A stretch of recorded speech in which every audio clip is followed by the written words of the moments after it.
Gotta hit the thing. We are live. Hello, everybody. Welcome into the Daily Hot Take Bullpen. I am Hello, Carson. hello. Who is sitting over there with me? It is me, Larry. And we are your hosts. I'm the libtard. I'm bringing you the takes from kind of the left, Uh, and Larry over I'm there your, is the maggot. it's your weekly, your friendly neighborhood maggot. Yeah, Right. no, there you go.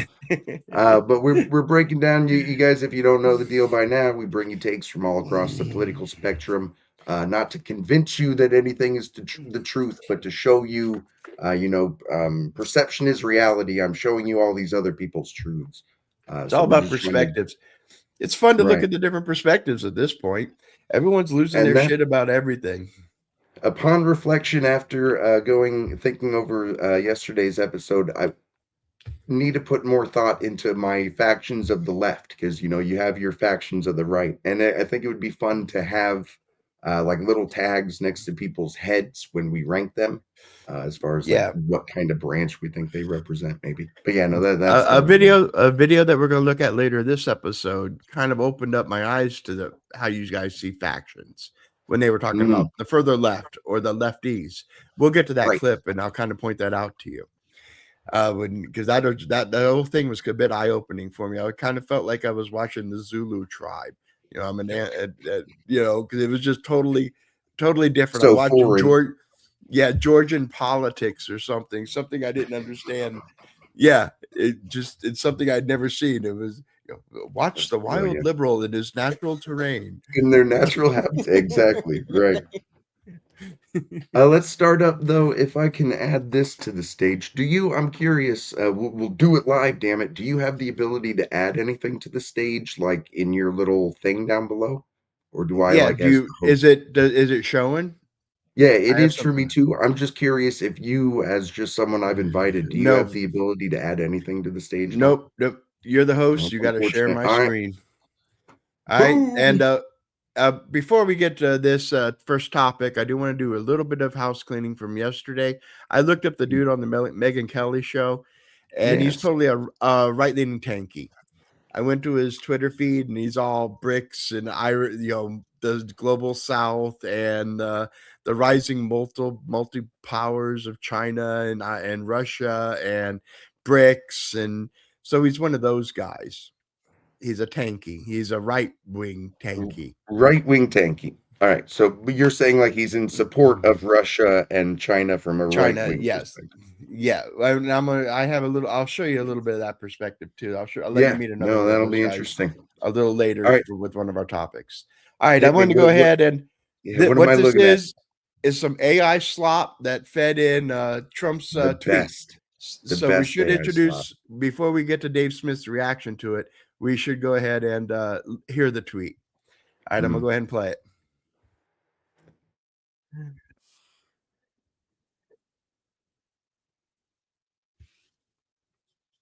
I can't hear it. Oh, okay. There's no sound coming out. I No. wonder. I wonder why. Maybe. See, Well, this is what you get when a couple of amateurs come in. Okay, so you're not getting any sound because I'm hearing it, but I could be hearing it through my own individual. Well, then we'll go ahead mm, and pass it. Someone fed it through and turned it into a rat, like a mean rat, yeah. and it's pretty awesome. But that makes me wonder if I can't play any. I'm just going to play another video just to see if I can Yeah. get See if audio my comes through. Exactly. Do it audio. live. Here was a bit of my response to what we're going to talk about with Dave Smith, but Hmm. Nope. nothing. Not coming through. Nope. Weird. All right, we're going to have to look into that, and I'm not going to be able to provide any video commentary. So go ahead and remove my screen. I do have a couple of the things you sent over. We'll look over. I'm not sure why that audio is not coming in, and we'll have to look Yeah, into that that. doesn't make any sense. All right, hold on. Let me see. Yeah, and you can remove that at whatever It's a if you're able we're to. noobs. We haven't gotten good yet. We gotta get We, good. right. We'll get there in time. But yeah, no, if you've got I'm trying to remember the guy's name even on um in the primary. Glad we don't have anyone watching right now. This will be great in Yeah. post. No, homeboy's Oh, name. you want to go ahead and cover local first? You want to go ahead and Yes. do that first? All right, we'll go ahead and Yeah, do local. Those I absolutely. can bring up. Share my screen again. I can bring that up. Boom. There you go. There you go. And All right. it's What am I just looking? saying that, Okay. yeah, Nebraska 2nd congressional district Republican candidate Brinker Harding gets President Donald Trump endorsement.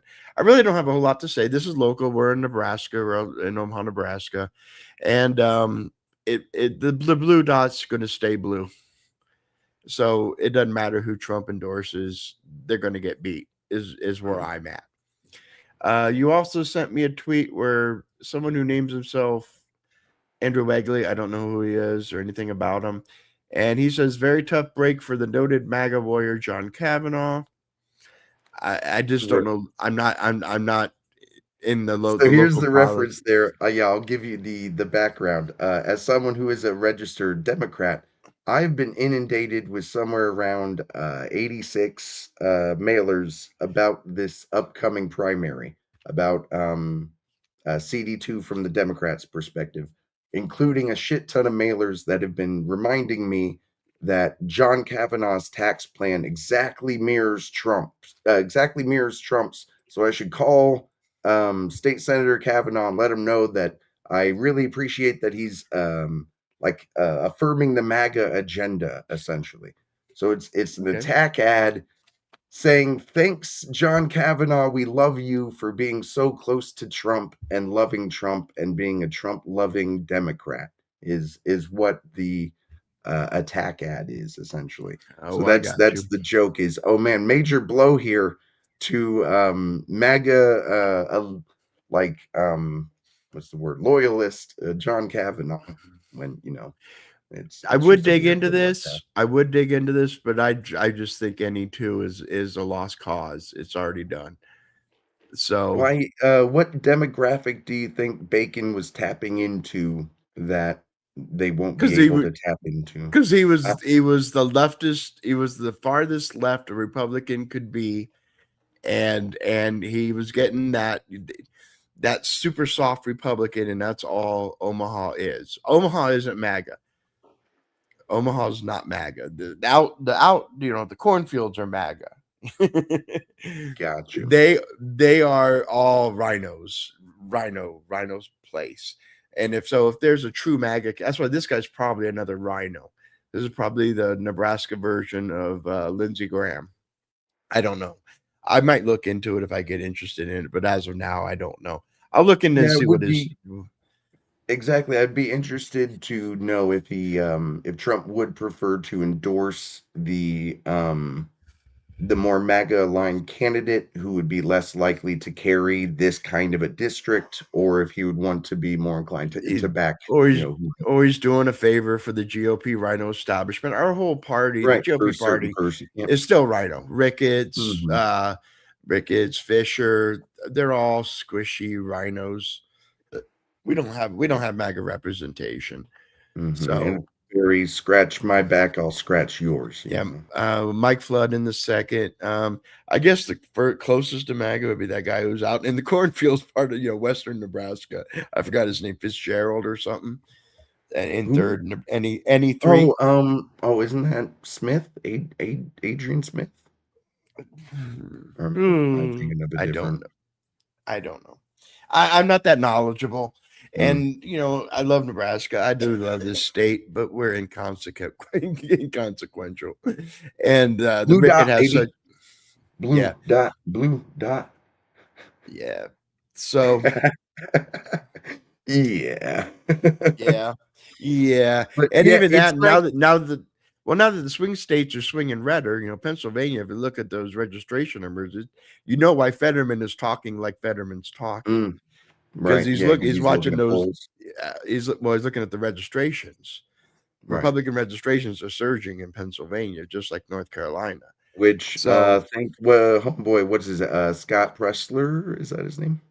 yeah, he's on a war Still right now thinking of him. against Thune. Yeah, he's doing the. You remember when who is that Democrat? The kid, the shooting kid from Florida, David Hogg. Hogg. Yeah, he's Mhm. doing that inside the Republican Party right now. He's targeting rhinos. And right Still, now, I would dude think is even whatever registration after 2024 in Pennsylvania, like whatever growth from there is oh probably, yeah. I'm sure, a big part of the He groundwork that he laid.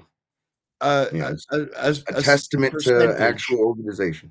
What? Again, I don't know what percentage. I will give him credit for some. Again, he's influencer slash vote, getter Activist, outer, right? Organizer. activist, organize. Yeah, Thank you, yeah. organizer. He's Organizer's had, better than activist. but Yeah. there are times he's a little more influencer than actual organizer. I'm just saying, there are times when the performance is more Pod important safe, than bros. Pod yeah. safe, bros. I love them, but there are times they're a bit more pod than save. That's all I'm Yeah, saying. yeah. That's all I'm Uh, saying. he falls in that camp. I like Yeah. Scott Pressler just fine. I'm not dissing on the homeboy. Yeah, I dig him. Mhm. He's thumbs Right. up. But I'm just saying there's a lot of that's influencer.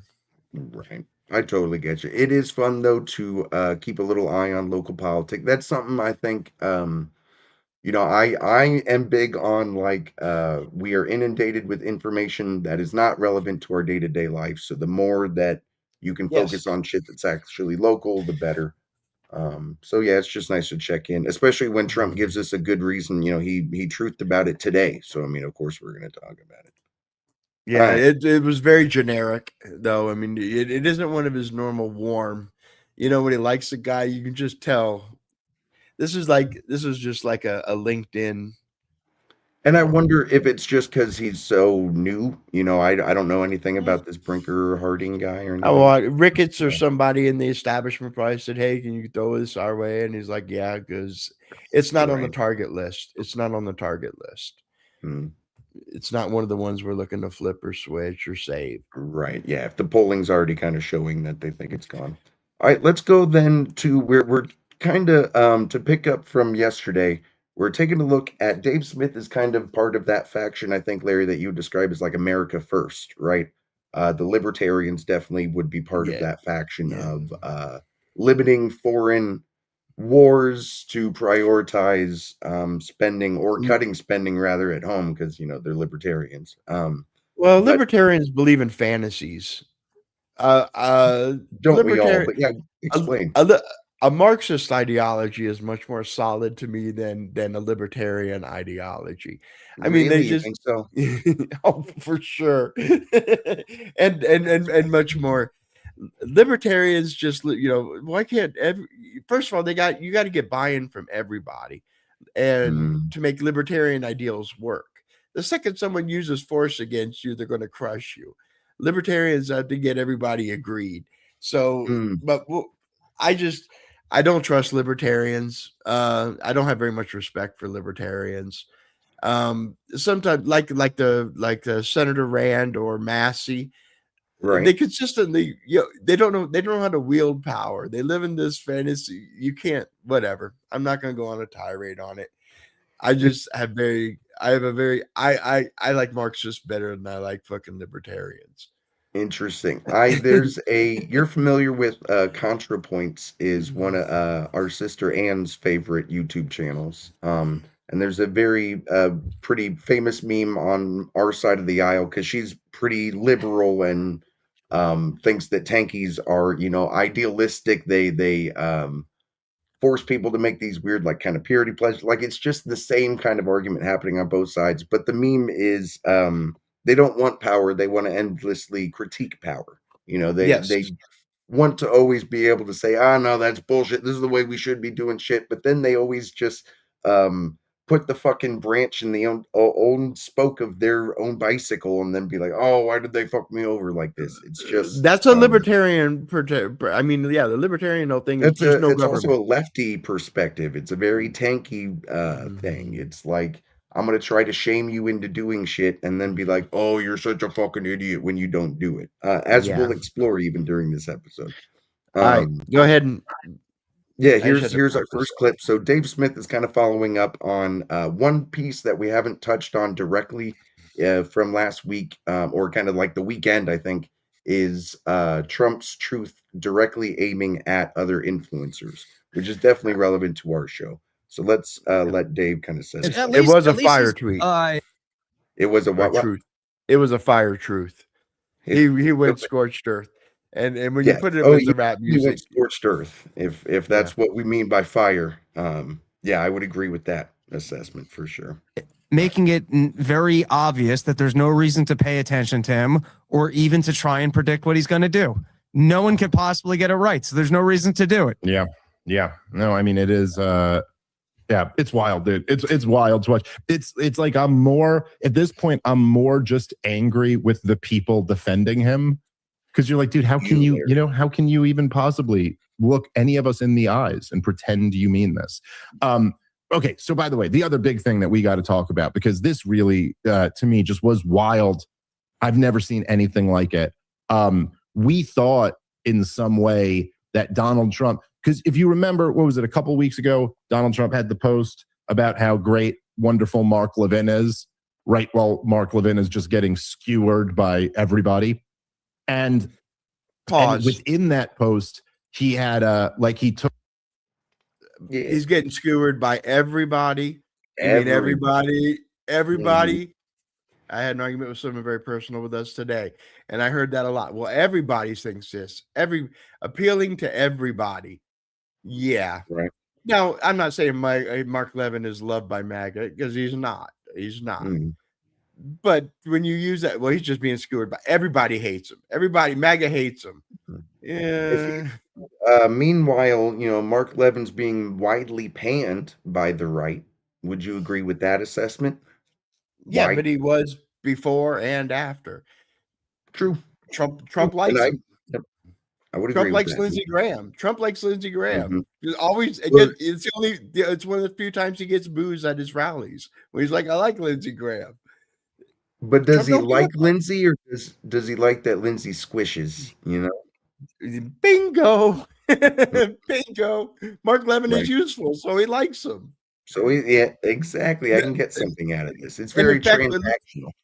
It looks like they're going back for a peace deal tonight, and Mark Levin is screaming his head off right now as we speak. Suddenly they're angry about it. Absolutely. And they're angry because they didn't get what they want. And I wouldn't doubt if he keeps it up, Trump will blast him too. You can understand as part of at least the voting coalition, if not as part of MAGA, why Dave Smith would be like, "Oh shit, I was part of the voting bloc that he was lying to." Yeah, so but nobody.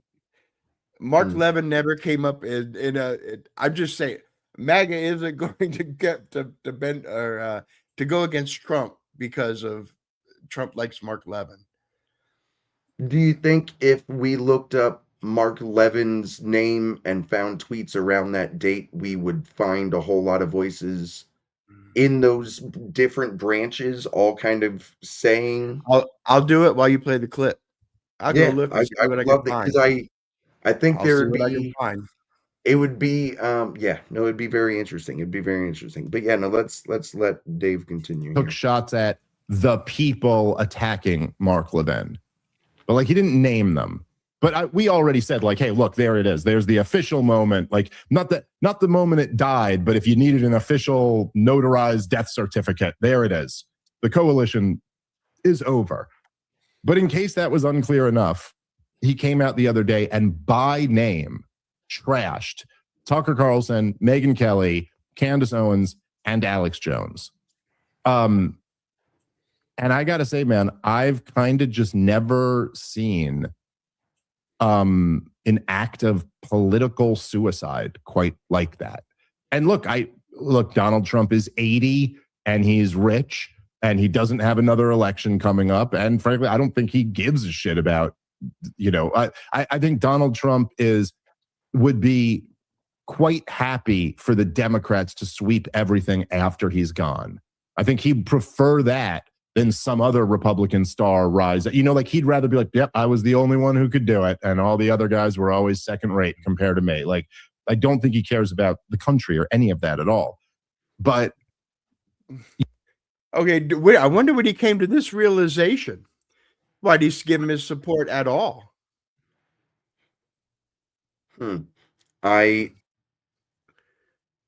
because Trump lied to him on the campaign trail. Like I think So we then, just so explained, Dave like at Gibbons some admitting he's gullible. He's a gullible idiot. yes, and I think he said so. He said as much that he was one of the first people to say, "Hey, I was really stupid for signing on to this. I was dumb for being hoodwinked." Yes, Oh, I think he okay. would say that. Mhm. Hey, well, cool. Then why should I take anything he says if he's so easily gullible? Why should I take anything he says worth any merit? Well, because I put a good amount of Hmm? credibility on someone's opinion if they're able to self-reflect and find errors in their past. As opposed, if someone said I never disagreed with anything previous me has done, I'm more suspect of them, such as our Okay. president. I'll, You know what I mean? I will defer to that charitable interpretation. I mean, I'm That, just that, saying. that's fair. That's fair. Yeah.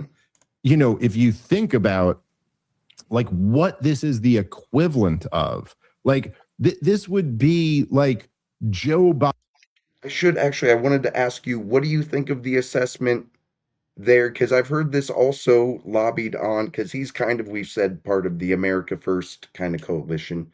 I've heard it from the establishment Republicans, Megyn Kelly and Pierce Morgan, as they're becoming vocal about the war, is they're also saying this: Trump doesn't care about what happens to MAGA when he's gone. What do you think about that Please share assessment? my screen.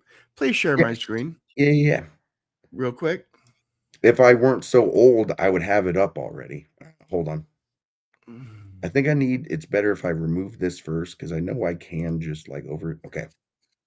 Let me make this bigger. That's a guy who doesn't care about the Republican Party. This is his money on cash on hand for the midterms. Trump has $600 million going up against the Democrats who have less than 200 million. That's the guy who doesn't care about the MAGA coalition or the Republican Party. That's all I'm going to say. The actions don't match his rhetoric. Why would Trump, if Trump didn't give a Having fuck, why cash would on he raise hand. money? Yeah, which he's going to Right. deploy. Right. No, to me, I think it would be a reflection of keeping the self-dealing going is my perspective. I'm not speaking for Dave here, but Mhm. as someone who has looked at The Office as what's in it for me, that I think that realization that's happening from a lot of those people is that um that huge amount of cash on hand isn't necessarily something he cares about for the cause, is what they Then this, would say. That just having interesting. cash on hand doesn't mean that he cares about Okay, other then Republicans. It could mean that I he cares about power and self-dealing. okay. Well, we'll see how it's deployed. So this is going to be something that we can test. We can test the prophecy in the future, whether he's just going to sit on the war chest or deploy it. So I'll go ahead and I stick a don't think pin in it. Do you think I'm arguing that he's not going to deploy the money, that it would be for races again that he would want to influence so that he would be able to have power down the road, right? Well, So yeah, that if but that's what if someone that's what were anyone does with in their the money. future want to investigate him, he might want to have some surrogates that are still around power that might prevent that from happening, right? But you could apply the same motivation to any Democrats giving money to any of their candidates. I Can you apply that I'm not same Here's motivation? what I'm saying though, is like I'm trying to tell you why Dave might be suspect of you just saying, "Hey, well look at all this cash on hand." Because what he's seeing is someone who's just dealing for themselves anyway. So just saying, "Hey, here's a whole bunch Okay. of cash on hand," that does not it doesn't persuade him of any particular point.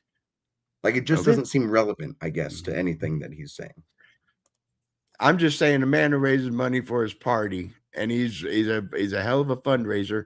And again, the proof is in the pudding whether he deploys it or not. But if he gets his money to his people and gets his senators elected, I would say he was good for the party. And he Cool. does give a fuck about the future of the party because this is the Senate Got campaign. And those senators are in for after he's gone. He's gone in 2 years, 2.5 years. right. But they are also there for the last 2 years of his administration, right? True, true. Okay, we'll see. Again, this sure seems like a lot of motivations to Trump. Well, I know this is what Trump's going to do. It just sounds like a personal opinion without a whole lot of evidence. Well, no, There's I no think what evidence he's of it. saying is not what he knows Trump is going to do, why Trump has lost his trust. I think he's Okay. explaining why he's no longer part of the coalition. And even if you're saying that's fine, we don't care about you. Yeah. If our show is to at least provide this perspective, I think Yes. he's explaining it, you know. As far That's as political suicide, though, that's insane. Mhm. I had that clip. I can't play it because we can't do audio. But it is true. MAGA is still solidly You behind can him. send me the link in the chat Sure. on StreamYard, and I'll try to pull it up too. But yeah, let's hit the rest of this clip real quick because I think he'll expand on some of the shit we're even talking on.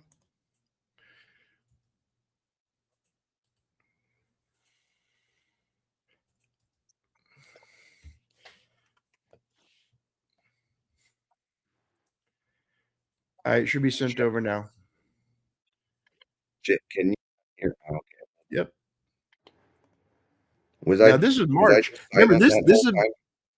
this Hold on. yeah, your sound got a little wonky there for a minute, but this is at the height of when the war didn't look like it's about to seal up. Now the war looks like it's about to seal up by the end of the weekend. Hmm. So let's see. This is back when it was still when the fighting was at its when the screeching was at its highest pitch. When it play. Oh, yeah, you have to play. I don't have control over it. Are you showing my screen? Yes. Yeah, It's you're showing my. see. Can you hear it? Can you hear it? No. If not, I sent the link over. It's in our chat. If you want to just pull up the link. Yes. Okay, I do see it. I do see it. Hold up. Yeah, and I'm gonna just kill my screen. Well, I still have those tweets I want to show that you want to do later. So I'll close that down. We'll remove.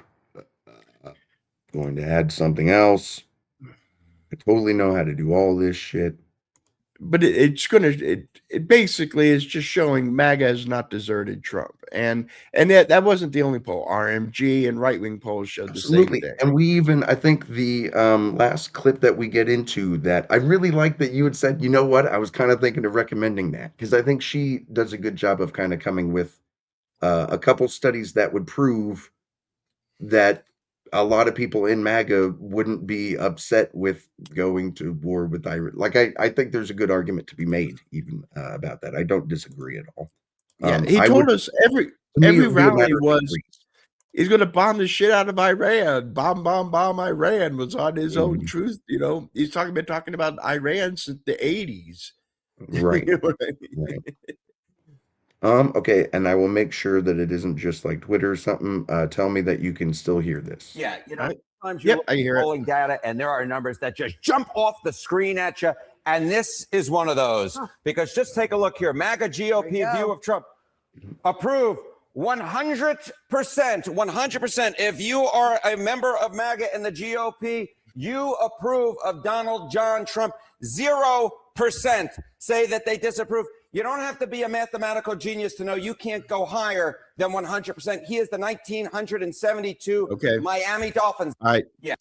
Now, granted, MAGA is not all of his whole coalition, Mhm. but we were the most powerful part of the coalition because obviously we got the largest voice in the coalition. In other words, political suicide isn't cutting off 10%, 5%. I'll even go as high as maybe 15%. It's not political suicide. If he cut MAGA deep, then it would be political suicide. Do you get what I'm saying? Cutting off Dave Smith and his, I'm sure it hurts. Everything hurts, but I don't think Right, it hurts a everything. whole lot. Exactly. Yeah, everything's going to hurt in the cumulative. Yep. I think it's a matter of again in those factions, how much of that faction of America First and MAGA has diverged that it might be really hard to measure for either one of us because we're so in the thick of it. That's to Oh, me I the can't biggest yeah. area of possible split. Yeah, and Is there's what just no way to know what and it's percentage of the just so hard coalition to that brought him to right, power in 24 was right. this extra thing. But they Mhm. definitely weren't part of the mix during the primaries. They weren't part of the mix in any of the 9 years prior since he came down the golden escalator. Dave Smith wasn't around in 2018 for the impeachment stuff. Dave Smith wasn't around in 2020 for the J6 stuff. He's not MAGA. And so I think he may have supported Trump like because of just fighting back against general kind of lockdown things, but I don't remember him being like explicitly pro-Trump on the trial Nope. there. I think that's probably when he started leaning. And then you labeled Megyn Kelly and Piers as establishment Republicans. That's what you had labeled them just a bit ago. I would not. Oh, I would not put either one. Megyn Kelly was anti-Trump all the way up till 24, and that's how she increased her internet audience a bit, was by becoming MAGA overnight. Her YouTube stuff was rather small until all of a sudden TPUSA brought her in, and she exploded among MAGA.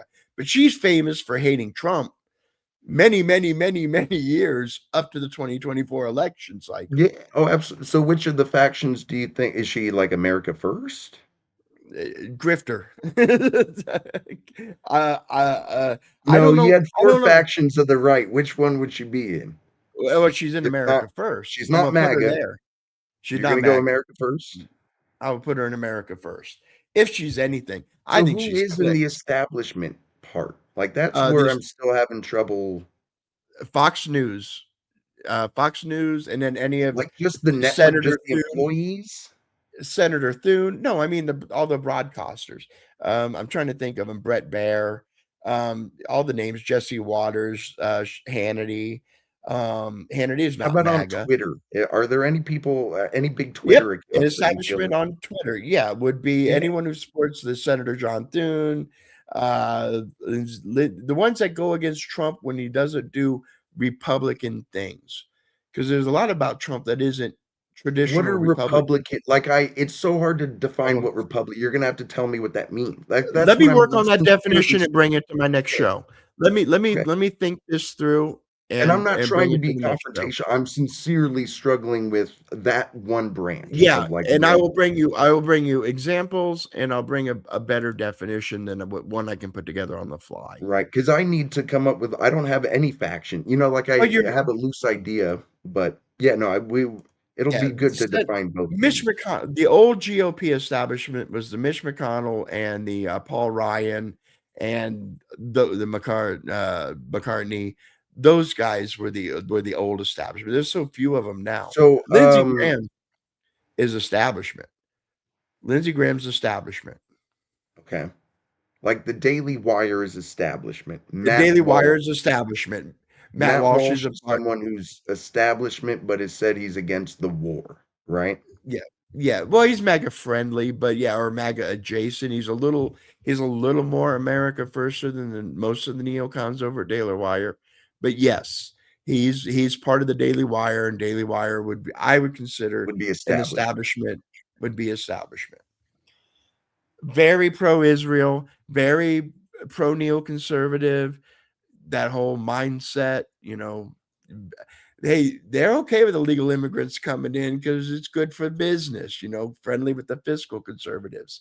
The packing plants can pay less to illegal workers.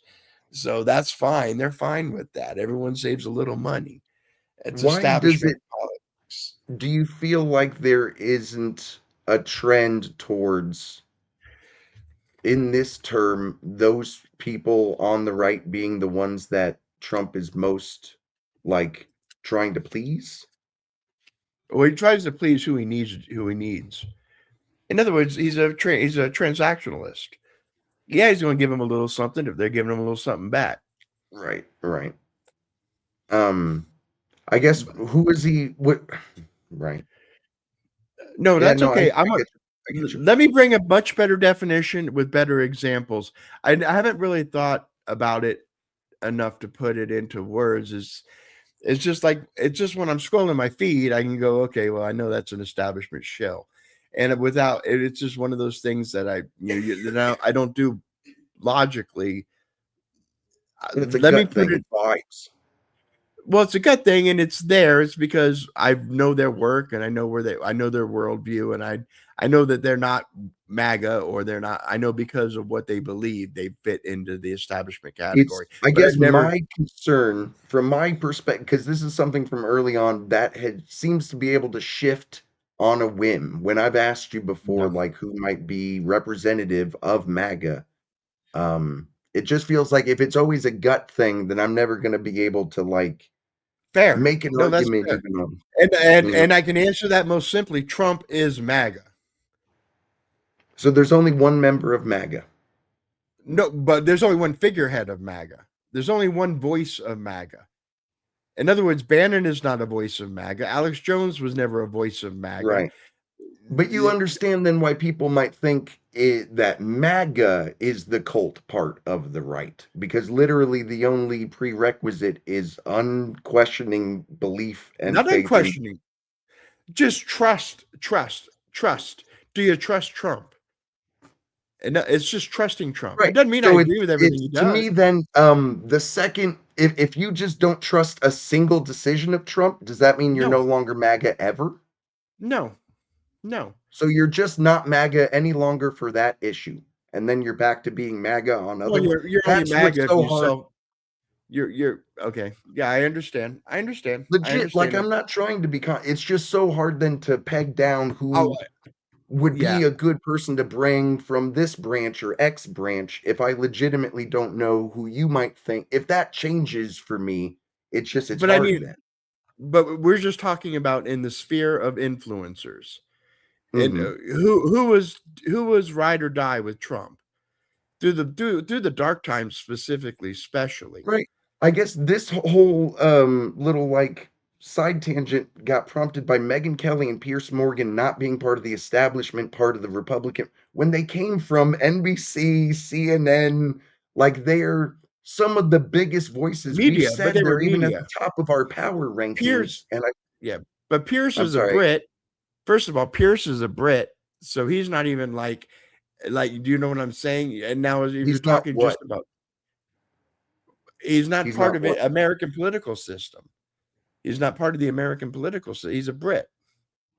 But he's an influencer on the state. Like we have him power ranked on the people who talk about American politics, along with like Konstantin Kalim, or however you say his Yeah, name. I wouldn't call him a right winger in any by any means either, though. I wouldn't call him right wing establishment.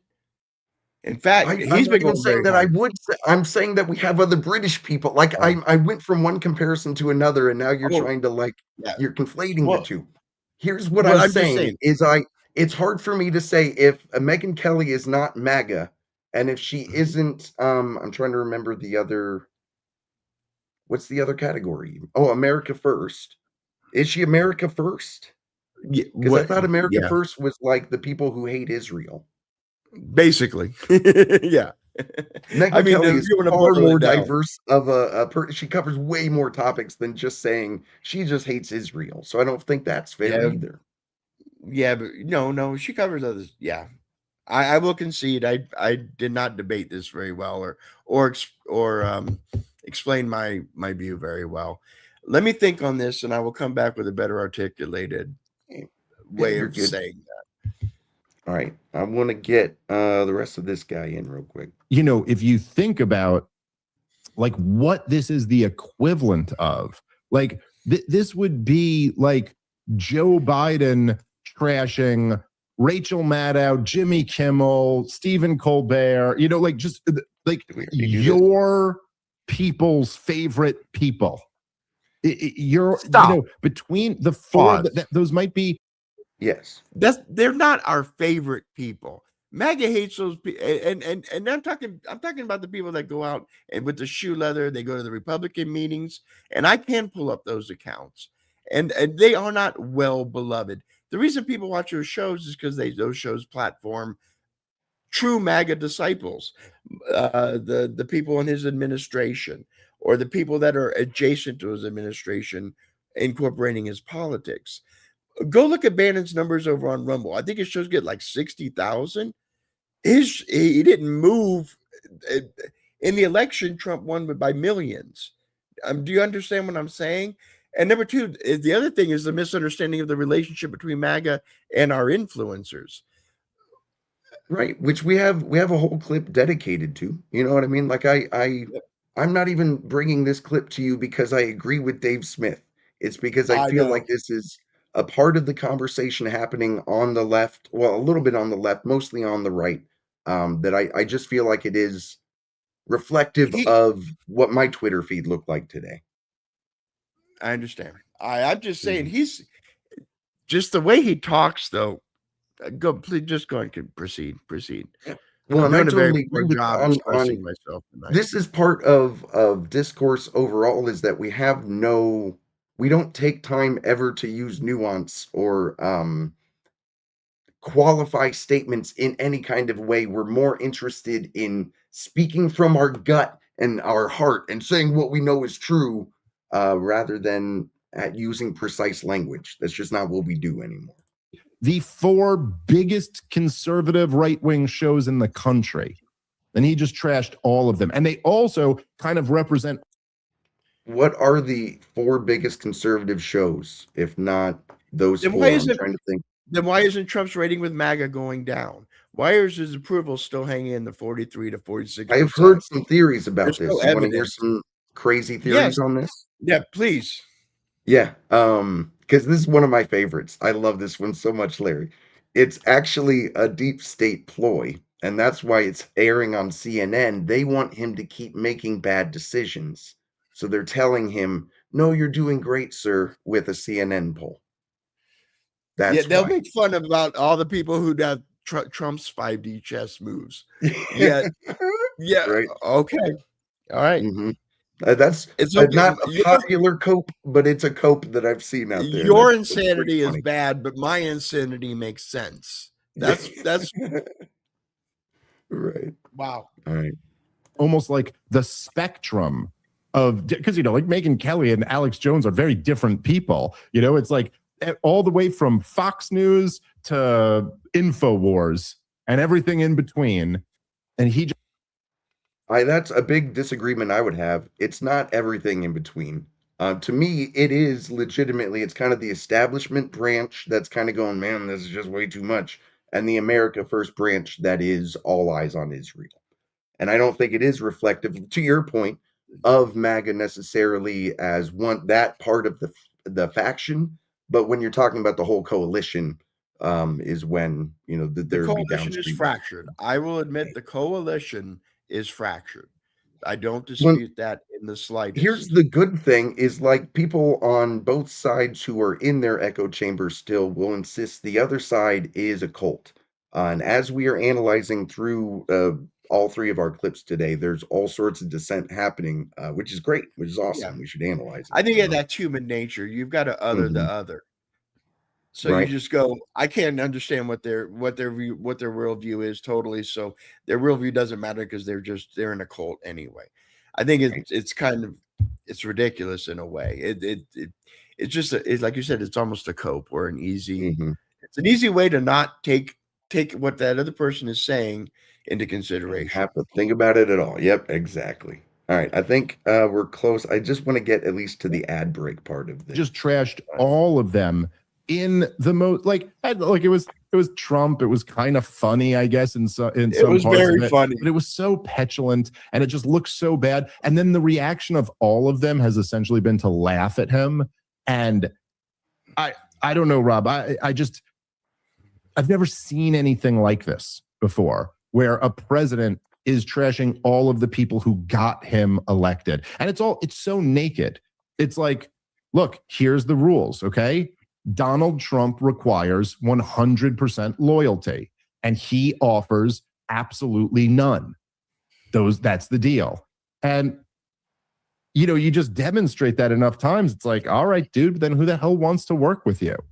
Like, this is still a bit of a free country. And like, all 4 of those people have the option of not supporting you if they don't want to. So why the hell should they? And okay, so then, like, if that's not bad enough, then he posts the thing of him as Jesus this morning, Rob. Like, he's so out of touch that he didn't. I mean, it seems almost like he is working to destroy his legacy, his presidency, and his coalition. Or certainly, the people who got control of it certainly are. By the way, it's not just him as Jesus. It looks like he's reviving Jeffrey Epstein. And there's also like creepy demons on like the top line. There was at least one demon in the back. I noticed that. Yes. Very strange stuff, Rob. Yeah. On that note, with the demon in the back, and it's apparently Epstein, I see Jon Stewart. From my perspective, I see Jon Stewart in that thing. But if I remove this, Larry, if you could add to the stage whatever the Alex Jones, yeah, just to represent, because this is another part of the theory that like this is all proof that he's the Antichrist. It's up. When you're a hardcore America first, that's how you're seeing all of this. Yeah. Let me see. Yep. Look at and pop it up a little bit bigger. With I'll even read it real quick. But yeah, why did he? You read it why like, did? Can you read it like Alex Jones? Why did he alter the image? Ooh. I can't do an Alex Jones impression. I'm sorry. I don't have that ability. No, you're good. Yeah, hit me. And I love how he's been elevated. He went from being persona non grata to now everyone is going, well, even look, Alex Jones is brilliant because he's turned on Trump. But anyway, again, all it takes who's saying he's brilliant? Who's saying he's brilliant?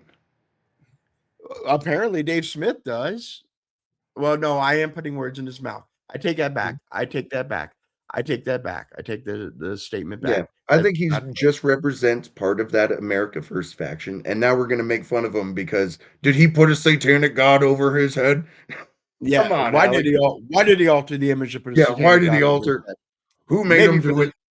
Yeah, maybe for the same reason he wouldn't put his hand on the Bible when being sworn in on as president. You can't make this stuff up.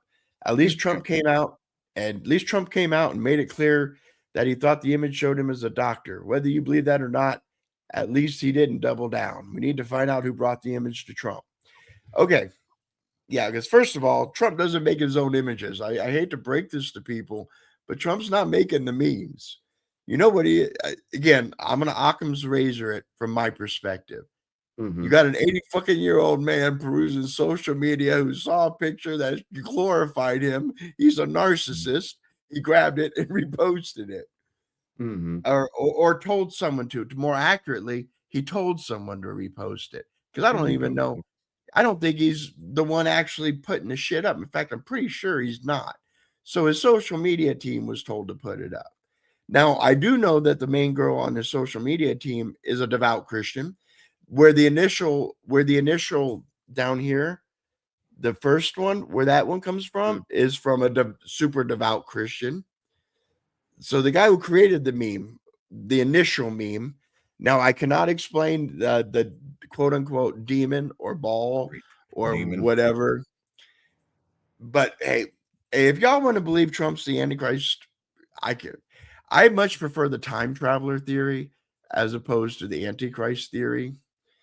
Have you heard that one? The time traveler. No. But when you say y'all, well, whoever believes that he's I just mean to those who think he's the Antichrist, have at it. I'm not going to be one to. I'll tell you right now, Alex doesn't think he's the Antichrist. He thinks he can get clicks if he says he's the Antichrist. True, I think so as well. Yeah, right.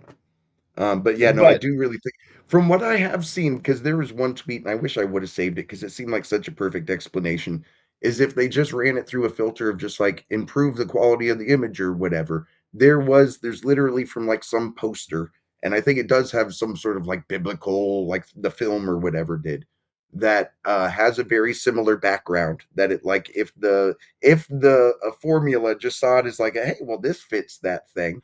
That it could have just been like, this is what goes in bright clouds with beacons of light. And like, I don't know.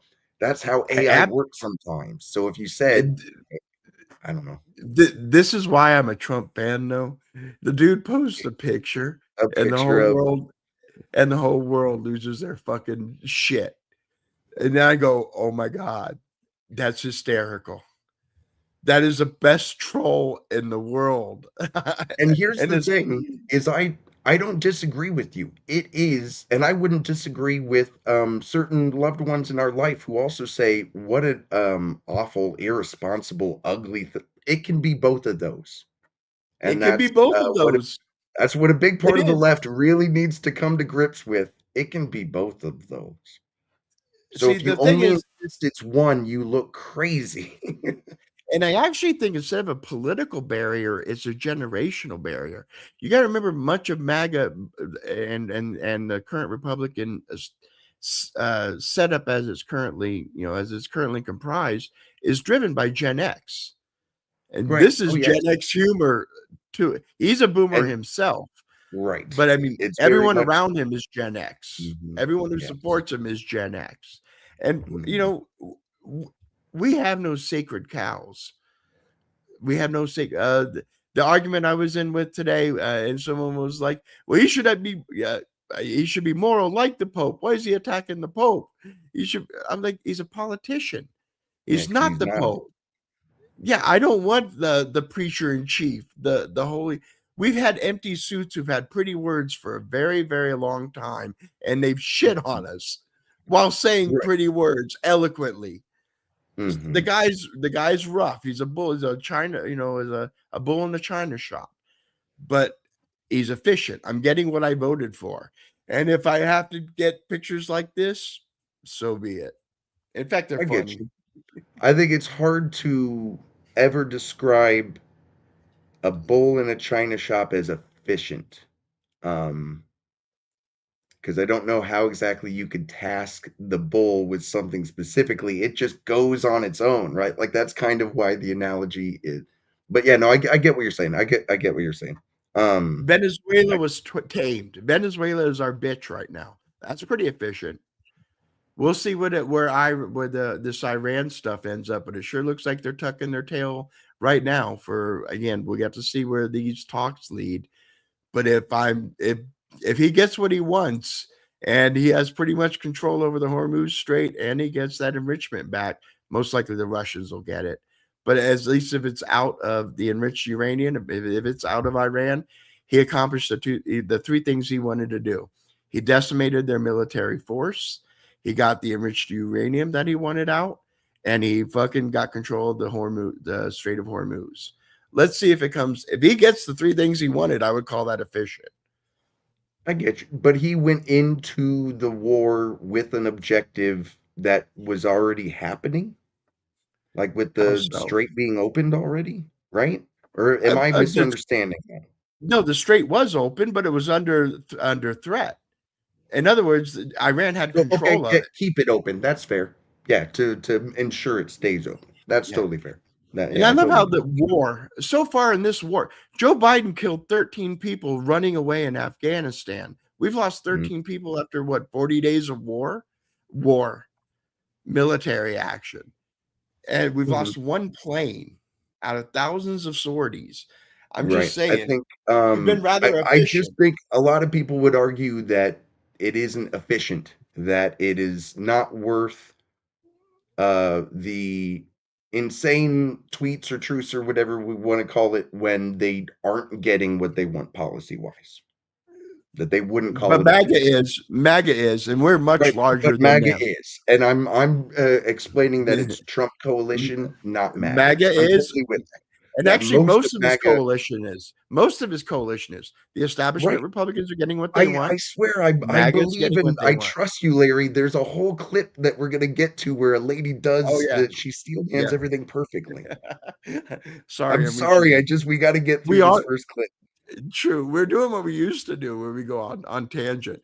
I just want Right. to, yeah, yeah. Yeah. But we are I going to do get a you. time traveler, because I will do the time traveler thing for you, and you'll Mhm. think he's more of a time traveler than an antichrist. Well, That's and all. here's another big thing with our show is if you want to end up watching this whole interview and there's another part where you're like, I got to go off on blah, blah, blah, we can keep doing Yeah. that too. We can always just keep revisiting. And like I said, if we on our power ranking episodes want to say there's another part of an episode that we want to go deep dive Notice on. how worked up I get when I watch the left or I watch a media establishment. I'm like, I'm not emotional about it. But when I watch right wing media, I'm like, fuck these idiots. You see how animated I get, how excited I get when I'm watching these assholes on our side. I think they're more for themselves than they are for. He says, "What Trump don't want to do anything for America." What the fuck has Dave Smith ever done for America? Hmm. What do you do for America? What has he ever done? He's not the man in the arena. In fact, you know what it reminds me of? They're like the critical. This is where I'll great James Lindsay and the woke right thing. Do you remember that drama about a year and a half ago? Yeah, That who man, criticism. no one's happier right now than James Lindsay, right? Yeah. Well, Is he's he right in this establishment aspect. or is he MAGA at this point? Because he will agree with everything Trump's doing right now. Is he establishment or Yeah, MAGA? I put him in the establishment area. See, the problem with him is he's more of a classical liberal. I don't even think he would identify himself as any part of the right or Republican or I MAGA. feel like if you're a centrist, that establishment Fair, centrist fair. unfortunately gets Like kind of Dave lumped Rubin, together in like my Dave mind. Rubin, like Like a Dave Dave Rubin would be in Rubin, that yep, area. or like a Constantine Yeah, Kalinin. there Is you it go. Kalinin? There we, I so let's make right. a sliver of disaffected liberals. Elon Musk Mhm. would Tim fall Pool. into that. I Tim think Tim Pool. Pool at this point might even be MAGA because I've seen some clips of him where he's still like he thinks there's some things about the Iran war that are miscalculated or however he might phrase it, but I think he's Yeah, still pretty which much is on the fair. country. Matt Walsh had a quality. His point was I don't know that if Tim Pool's fair, but go ahead. well, What about Matt Walsh? Matt Walsh had a fair critique. His whole thing was the risk worth the reward. Well, you won't know until you get the end. And I've always said that this is a gamble Trump's taking. Anytime you have war, unless you can see the future, unless war is always unpredictable. You never know what the results of it are going to be. This is a gamble Trump's taking. If gas does spike up and blah blah blah blah, he is killing himself because midterms is always about the economy. All this little stuff me and you and them we're all doing, at the end of the day on election day, the biggest vibe is how fat is my wallet? How bad am I getting hurt? So if Trump's got high gas prices and prices out of control, all Jesus Trump and all this other stuff doesn't even matter. End of civilization, all that. It's a small factor compared to somebody's wallet. So yeah, Trump's taking a gamble. Is the risk worth the reward? Trump has decided it was. As MAGA, I trust Trump. It may fail. He's not infallible. He's not Jesus Christ. And I think most people's main complaint would be just comparing the risk to reward is an instant like it just isn't worth it. Like that's why they view it as inefficient or like a war of choice. Or if they prefer something that we've been dragged into by Israel, without ever specifying that it's Netanyahu's administrations that always seem to be Yeah. the most fervent and in favor of war in Israel. No, they'll just say it's just the Jewish state or Jewry. Yeah. I've been watching a lot of Hassan Piker. Is that showing? But Yeah. anyway, I forgot where I was even going with this. I don't know. It just speaks to head back to the factions. clip. Yeah, let's Okay, finish up the yep. clip because Let's you're hit the right. We clip. have spent a lot of Well, time I on think this. he's trying to let us know he's a full lunatic and get on board. It's really the litmus test for whose true believers and loyalists are. If you're going to stand by him, and by the way, the loyalists aren't even loyalists. Mark Levin on Friday was pissed off that he was going to abandon the Iranian people, but now he's back on board and preaching Donald Trump because Donald Trump's back in the fight. Oh yeah, there's the image. If you zoom in there, Natalie, at the top, right there, what people are really focusing on that guy in the middle. Yeah, that one right there. I mean, what is that? That's what Donald Trump sees in his sleep and gets all of his logical good ideas from. Dude, it's so funny to me, man. I have literally seen at least a few Christian, self-identified Christian conservative commentators who have tried to downplay the Easter tweet and this tweet, and they go, guys, it's Trump, someone said, they go, oh, you're complaining about mean tweets? Like, mean tweets? There's some people on the left who would make the observation that this isn't particularly new. I know he's talking about a Piers Morgan thing where I think a lot of people, were kind of directing criticism at certain people that I think the dude was from kind of that establishment kind of angle. I love how the left and these libertarians that are atheists or self-confessed atheists are so butthurt that Trump supposedly portrayed himself as Jesus Christ. That's blasphemous. I mean, I don't Yeah. believe or nothing. I think Right. the shit is silly. I think you're an idiot for believing in that shit. But isn't that totally blasphemous? But that's Fuck the thing you. is, as we've explored not on this show, but through clips and like videos, a debate between Andrew Wilson and Dave Smith that he isn't really a libertarian. He just uses libertarian to say, I don't like a really, really big government without necessarily knowing what kind of tenets libertarianism is based on. Oh, okay. And again, I don't know his religious aspect either, so I can't Well, and comment that's on him. Andrew Wilson again would just logically get him to admit that at the end of his moral and ethical logical like chain was, well, because I think that's what God tells me. And it's like, yeah, well, that means you like this Christian theology. That means you're agreeing with me. Like it was just, I don't know. Yeah. It was a mess. Well, Kind it's of a just mess. like the argument I had today, and they were all about, well, you can't insult the Pope. You mean the Catholic religion that you hate because they're pro life? If the Pope is so moral and Trump is attacking this moral man, is he still moral that he's taking away your right to choice? Or does he lose a little more? Or will you attack the Pope when the Pope is pro life? In other words, anyone can achieve it was like when Tucker was all over MSNBC and stuff. As long as you turn on the orange man, then all sins are forgiven. Well, temporarily anyway. It's okay. I don't support you or whatever, but you turned on Trump, so you're now a good guy. Marjorie Taylor Greene. Mhm. Marjorie Taylor Greene, she's on The View all the time, CNN all the time. They love the shit out of her. She was Jewish space lady. They were making fun of her about Mhm. space lasers a year and a half ago. Now she's been exalted. It's hypocritical. Right. I would agree that they are put on a higher platform than they should be. I think to the point of like Dave Smith being someone who during the 12-day war said, "Hey, I regret my vote." Like there is something to be said for someone who admits fault, like fully actually explains, "Hey, I really do understand why that shit was fucked up," when I don't necessarily think that's the case for a lot of these people that will be suddenly It is trotted out interesting. on This CNN being one thing. So does he like everything else about Donald Trump? This one thing is the one thing that pisses him off? Yeah, I He think regrets his vote because of this one thing? it's a pretty big thing for him. Like if you It don't know must Dave be. Smith, what's up? In other words, he hates the Jews. No, he's quite literally, he's been vocal about any wars that we support. Like it's a libertarian thing. Unless you think every libertarian ever who said, "Why do we spend so much on the military and Israel in particular for no good reason?"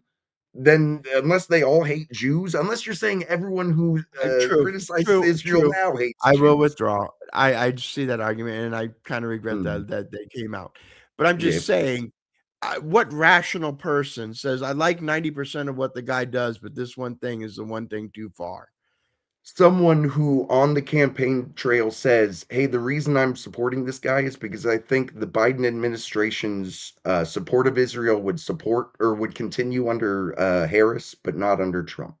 Then So if they're that's retarded. specifically why, Trump and, has always been pro-Israel. and he Then they saw right, something in there that wasn't I there. agree. Yeah, he moved the embassy to Jerusalem. Like he's Yeah, always been very, very pro-Israel. It's he's not a secret to anybody. always. Not a secret. Yep. Yeah, even again since before he was president. Uh, Yes. yeah, I don't disagree that Dave Smith was pretty stupid for making the decision, and he apparently, again, to give him whatever modicum of credit that I think he is due, he is. I say that as someone who, again, we'll get to a clip here in a second where Dave has explained. That's actually in a second. We'll remove All right, this. go ahead, go. Yeah, no, I'm gonna hit the next one because the really I wanted to get to the ad break of that thing. I don't know if you got to listen to the ad break, but it was kind of I funny. don't. It's a skin cream that is advertised as being almost safe to eat. which I don't know if that's something I need out of my skin cream. I get the sentiment they're trying to share there. I just thought it was a fun selling point. But not worth spending the time on, I don't think. I love when the podcaster turns shill for a minute. It reminds me of the 1950s TV shows when, you know, We got to keep the lights on around here, folks. you got to keep the lights on, but the whole affect changes and everything. I love wellness care. You know, this organization that started out with ivermectin. That was where they came from. Or when the trigonometry guys do, you know, prepare, you know, the prepper stuff. You know, Yeah, prepper meals, sure. Yeah, prepper meals. When I got to get my family 100 pounds of, you know, powdered eggs, Yes. I don't I trust X company. Right. Yeah, no. There's some interesting ads in all these independent spaces. But you know what? Again, you got to keep the lights on. On that note, if you would like to be a sponsor of the show, reach on out to us. Leave a comment down below. I'll chill. That's right. I'll Here's sell so out. I've got up here, Larry, you apparently got a good chance to watch more of this than you were expecting to. This is Wick TV, the channel. Fascinating. Fascinating, wasn't it? This is, for anyone not familiar, I'm not super familiar with most, I would say half of the people on the screen right now. Who's the guy with the funny thing on his head down in the middle bottom? That is Soy Pilled or Soy Pill. And he's something, isn't he? He's funny. The whole thing was funny. I mean, I was like, he's funny.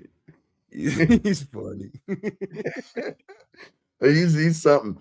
This though is kind of following up on yesterday's conversation, the Hassan debate. Do you platform them? If you do platform them, how do you push back? What's the appropriate level of pushback? That kind of conversation. This segment that I wanted to highlight, though, I think is really telling because it kind of touches on the it's nice to think globally, act locally.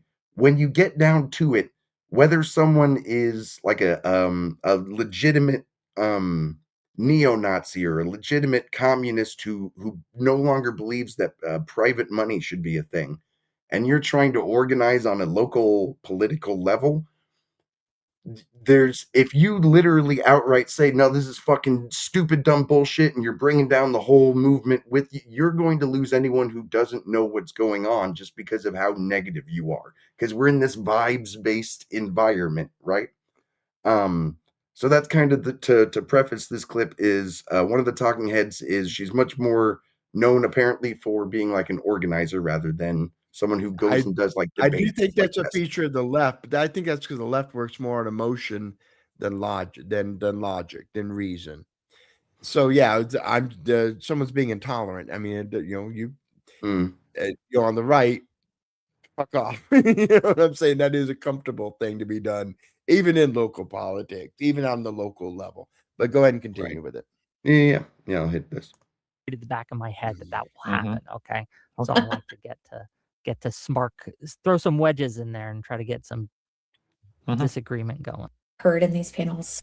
I want to bring like a different perspective than I've heard in these panels before. And I mentioned this to Ryan and to Soy Pill before, but the like lower echelon of political influencers and like the bottom echelon of political influencers, people who are like organizing on a local level, people who are working for their local Democratic Party, they don't have the freedom of choice that people like you guys have. I cannot avoid my tankies. I have to work with them because they're in my neighborhood, they're in my locality, they're in my county, they vote for my city councilman.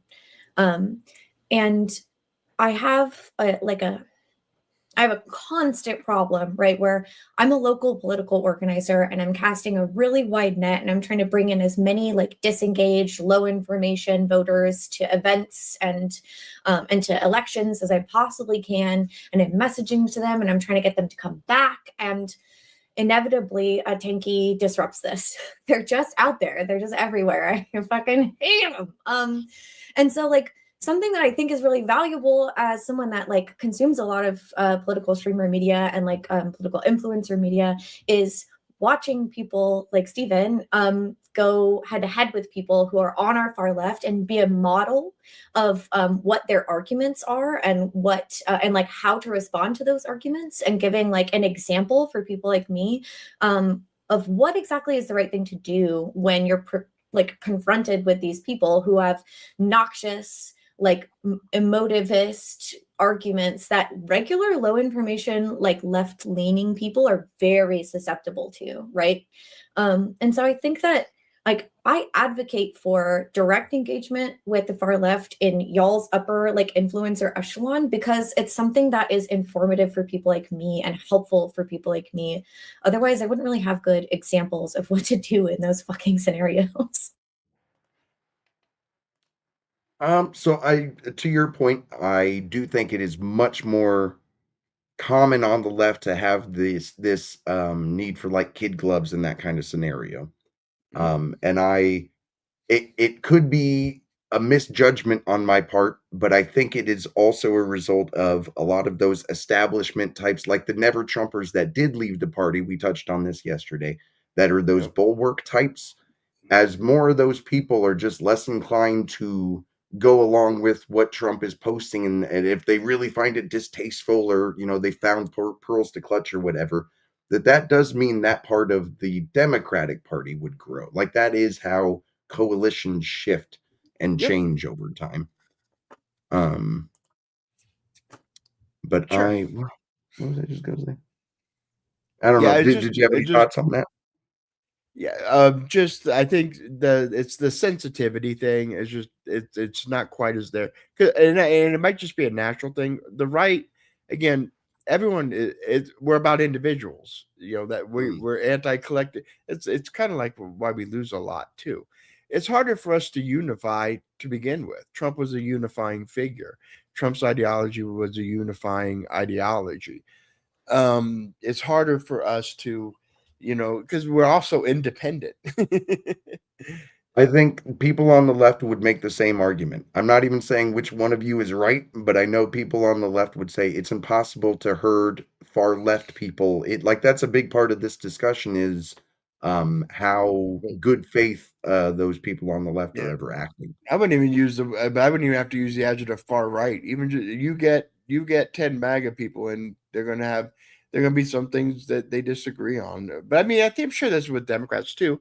Again, maybe my point is there is no point.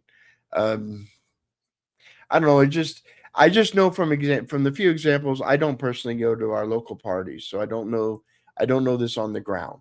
But from the accounts I follow that are involved on that level, they're always telling people. Do you remember the big blow up in the Nebraska Oh, I've seen GOP when MAGA went up against the establishment and they got locked out of the building and all that drama? This is shortly Okay, before the I election. do remember some part of people getting locked out of a building or So something. there's an example of, and that was the establishment in that case telling the MAGA people to fuck off. Right. So that's what I'm saying. The sensitivity to tell people to fuck off is much lower. It's easier to do so on the right, I think, Absolutely. overall, than it is on the left. 1,000%. Because it's this, honestly, everything that she's describing is how a marketplace of ideas works. I think you should be engaging and actually discussing what it is that's at the baseline of someone's philosophy, because that arms me with talking points that when I'm going and interacting with people on a real level, I can now. Because she hits on, I don't know if it's this part of the clip or if it's I think it's about It's later, but another. and this is where Destiny, and not a Destiny fan, but he eventually Since 2010, Oh, you North got a Central commercial coming in. Yeah, Yep, mute sorry. on that, baby. But yeah, where Destiny is eventually like, yeah, but who you're bringing in and what are the effects of that? First of all, how often are they going to vote? You want your reliable voter. Are they going to turn off your reliables? Exactly. Is the reward worth the risk? Yep, is the juice worth the squeeze? Yep, exactly. And it's just kind of unfortunate that we're more inclined to say, oh, well, you did something bad if you shunned that person or if you yelled at that person. Like it's weird. We're almost like we have to only be policing of people on our left right now. Like in this current moment, they almost force your hand to do it. It's almost purposeful. We'll get into it. And another factor I'm going to bring into this might be good in urban environments. I mean, how rich is that vein that you're mining? I mean, how many tankies are in Oklahoma? How many Right. tankies are in Tennessee? How many tankies Right. are in Kentucky, Georgia, And the ones that are there are outside of the urban areas? they barely ever go outside. Like literally, they're probably online at least 6 to 8 hours a day. And that's why they're so much less inclined to actually organize, to knock on doors, to make phone calls, to help candidates actually do what's necessary to win. The That's best not active possible. participation you get is to actually get them to vote. But what if you Right. lose two reliables because they're like, I heard what that dude, what he said, that Hezbollah or whatever, or Hamas is a wonderful group, or, whatever. I don't want to, again, I don't want to straw man it, but whatever his statement was to someone who's neutral on Israel even, but they know Hamas, they know what Hamas has done. Yeah. But that's just because they've been programmed by Western white media to hate brown people. Meanwhile, Hassan would say that and insist that he's not part of the woke left that uses guilt trips to get people to believe certain things. But you hate brown people and you enjoy genociding them. Good luck winning people brainwashed people that you think are brainwashed. We're telling them that they're brainwashed. Brainwashed. It's a sure thing, baby. There are a couple more parts of this conversation that I thought we're hitting on. There are a couple timestamps I have, but there are only a couple starred that I think I wanted to touch on, and I think this is the next. It's generally bad. I would say generally speaking, yes. What does pretending otherwise look like? Because I think you're not emphasizing your disagreements. You're only going there just to talk about some superficial agreements you have. That's not superficial. It's we both want this candidate who's promoting progressive values. That's not superficial. That's core to my ideology, and I'm still allowed to say, "Hey, I think this." By the way, I'm not trying to play defense for the things that we all agree with, which is Hassan supports terrorist groups. What? Go ahead. Would you do friendly panels with Nick Fuentes right now? Because I already addressed this. The answer is no, and the answer is because his audience is fundamentally, and the core of his movement is fundamentally opposed to me, and I don't believe that Hassan might be fundamentally opposed, but I don't believe Hassan's audience is fundamentally opposed to me. Hold on, no, stop. Soy pill. If Nick Fuentes endorses the Democratic candidate coming up, he already did. He's like, he's going to. I want to let me finish. He's going to have done more to help Democrats than Hassan did. It's true. You understand that, correct? Really? Don't. You don't? If you think that Hassan did a full-throated endorsement of the Democrat in the primary and Nick Fuentes did, you think more of Nick Fuentes' audiences would vote for the Democrat?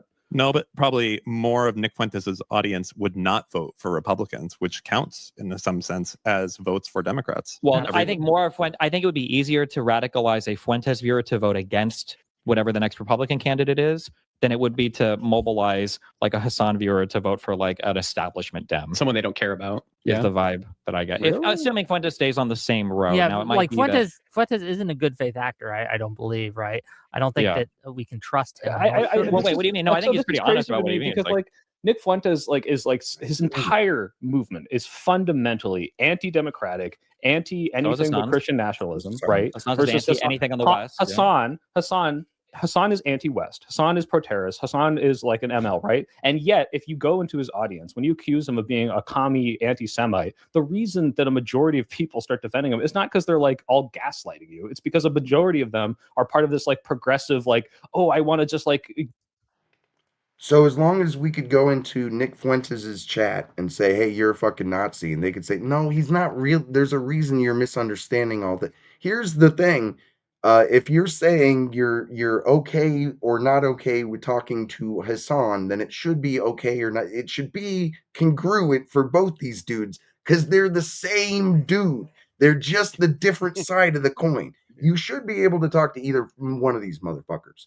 Unless you think their ideas are stronger than yours, you should be able to talk to either one of these motherfuckers. It's so frustrating. But if Fuentes, I'm pretty sure, I have to pull up the clip, but I think he endorsed Kamala. He might have in 24. I know he actively said not to vote for Trump. I know that. Yeah. Um, And well, and I that know didn't that that didn't work. That didn't help. Hassan declined to openly endorse Kamala. I believe Kyle Kalinske early on endorsed Jill Stein when it was still Biden, and then I think had some pro Harris videos, but didn't openly endorse. So you know they're harm reduction voters when it comes to Hamas is better than Israel, but not harm reduction voters when it comes to I'll vote for Harris over Trump Yeah. because I don't know. Ultimately my question becomes how influential are the influencers? In other words, I think a lot of their viewers Sides, are right? are viewing him as entertainment more than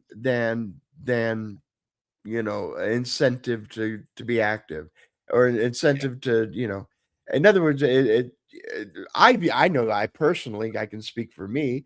A lot of the people I watch are for entertainment value. I don't espouse their views even though I just gave them a view. Mhm. You know what I'm saying? Other than Oh, Charlie Kirk. absolutely. Charlie Kirk had an active organization and actually did something on the ground in a couple of Mm. states. He actually had boots on the ground doing stuff. So I'm going to put Charlie Kirk in a kind of a different category because he had an organization that was actually, they're getting into schools and all kinds of stuff. They're doing things. Mhm. But I mean, Nick Fuentes, I don't know any organization doing anything. Tucker Carlson, no organization doing anything. Megyn Kelly, no organization doing anything. Alex Jones, no organization doing anything. But make sure you buy his latest, I don't know, steroid pill or, get your dick up Yeah, pill that or latest whatever he's supplement. selling right now. The latest Right. supplement. And that's why I And think it's just worth really highlighting how it's different for people who make their living being talking heads. Like the debate of platforming is suddenly a thing in that world, wherein like if for all of us regular human, like we just talk to our neighbors or coworker, Yep. like we used to anyway. We fucking used to before we just fucking looked at our phones all day. But I'm going all old man on it. Yep. There was something in there. Oh yeah, just in general, the complete lack of awareness in how illiberal Hassan is, the just as illiberal, at least in his rhetoric, as Nick Fuentes would be, whereas both those dudes also just enjoy the luxuries of a liberal capitalist society while they do it, which is just funny to me. Oh, sure. Uh, it's Hassan has a $6,000 suit or whatever while he's going to Cuba, whatever the fuck it was. Yeah. Oh, yeah. Dude's got, from what I understand, his family's got a got lot of trip. money. Yeah. Yeah. He's got a lot of money and all that stuff. Welcome to the new Ad. At some point, I'll Yeah. get ad free. Okay. This, I think, is the last part I had highlighted for this video. I'm trying to remember what it is again. Moderate my panel, Destiny. Well, you're not okay? moderating right now. You're Calm down. attacking them. I You're participating. am. Yeah, Shut up. yeah, I yeah. am doing both. I am wearing two hats. Well, one hood, one hat, but it's a tiny hat. You can't see. Love It's that like a video. yarmulke, maybe. Anyway. Damn it. What was I fucking gonna say? Marlo, go ahead. Total miss. So I think so. There's this pamphlet that I like to reference. There's a fellow named Lee McIntyre who wrote a pamphlet called "On Disinformation," and basically the whole premise of the damn thing is that you cannot argue people out of opinions that they didn't argue themselves into, right? So like this idea of like MAGA and the far left both have this kind of like cult belief system where they're not necessarily using reasonable means to defend their actual stances. Half the time their stances is just, it's all pathos and like cult personality, right? And so I think that we are mistaken in any assumption that we make that that like the media apparatus, messaging, propaganda, any of that stuff is ever going to put a dent in a far leftist's like belief in things like Hassan or the CCP or whatever.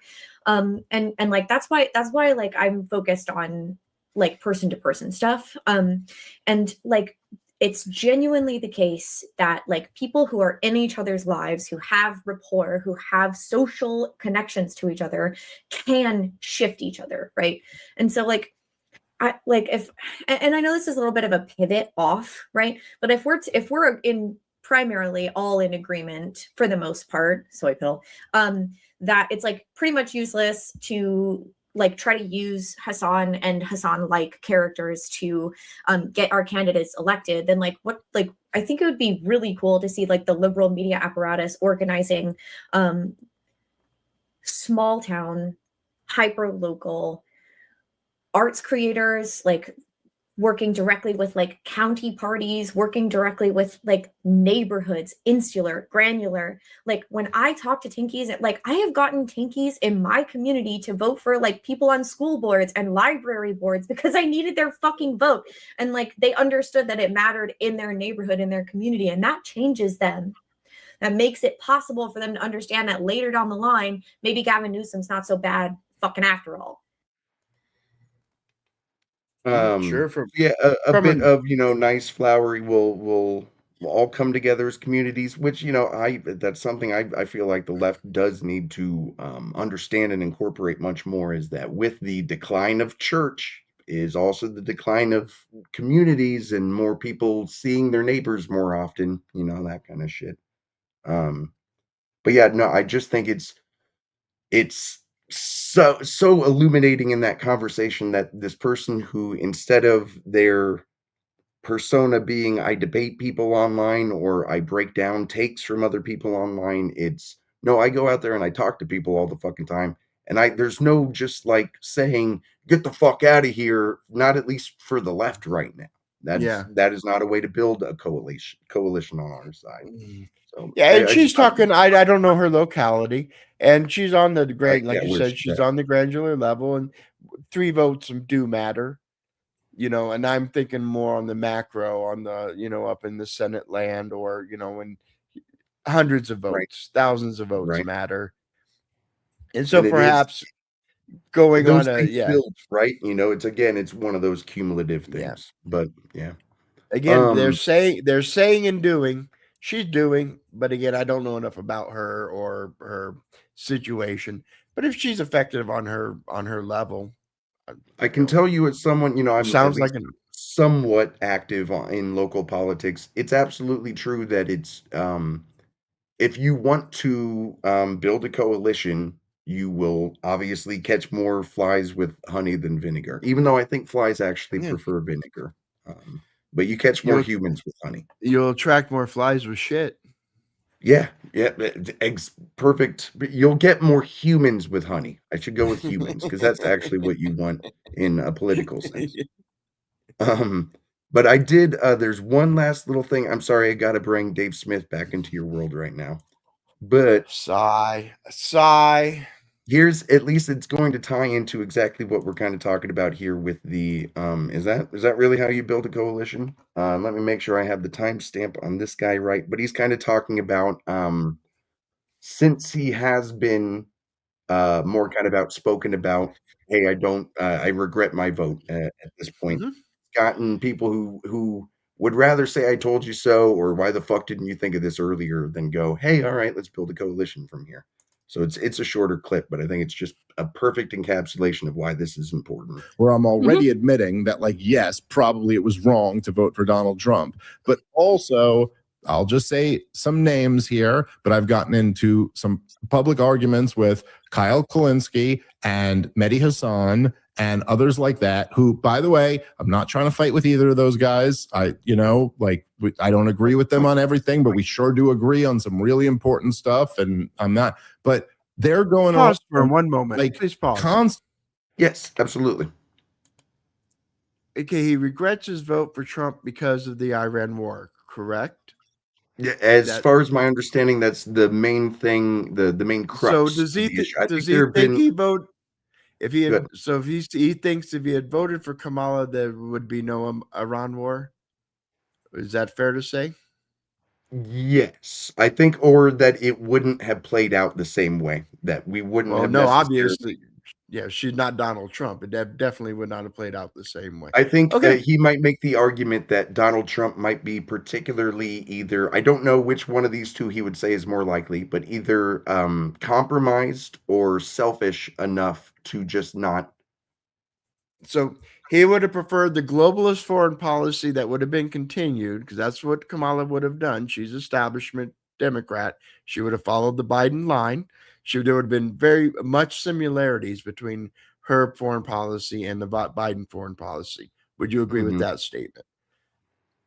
I probably would, like, especially on the And I know he hated military the support, Biden foreign defensive policy. support for sure of Israel, but I think unilateral military support would probably still be very likely. There are arguments to be made, and I hear this from people like Dave Smith, that Bibi has presented this plan previously to Obama, Trump the first time, and then Biden, and none of them bit. It wasn't until this time that Trump went along with it. Is again, if it's all about Bibi led us all by the nose, you know, Mossad is so awful. Where did they learn these terrible tactics? And our CIA is like, oh fuck, no one look at me, no one look at me. But So that is Trump is a puppet of Netanyahu. that's what a lot of the America First people will say right now.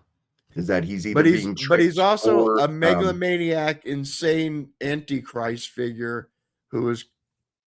I mean, if he's the antichrist figure, he's the stronger figure. He's the strongest figure in the world. Mhm. Yes. Yes. Being led around by Netanyahu. The Antichrist part, you're trying to argue and reason with Alex Jones, which like you're never okay. going to find any kind of consistency out of that guy. Yeah. Truth. Okay.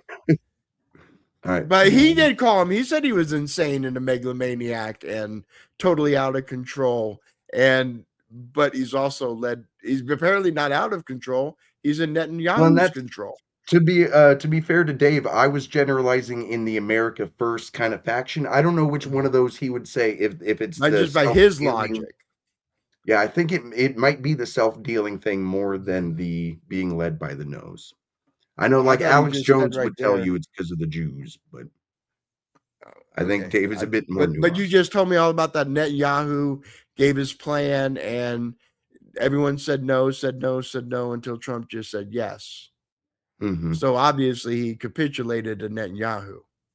Right, which is to me different from saying this is what the Jews have been pushing us towards for decades. Saying Bibi Netanyahu has had this plan has presented it to different administrations feels different to me than we have a Zionist occupied government who all of our decisions of the state are actually in the benefit of Israel. And could I offer a counter argument saying that if we do subdue Iran, the position it puts us in geopolitically in regards to China, would that be beneficial to the United States?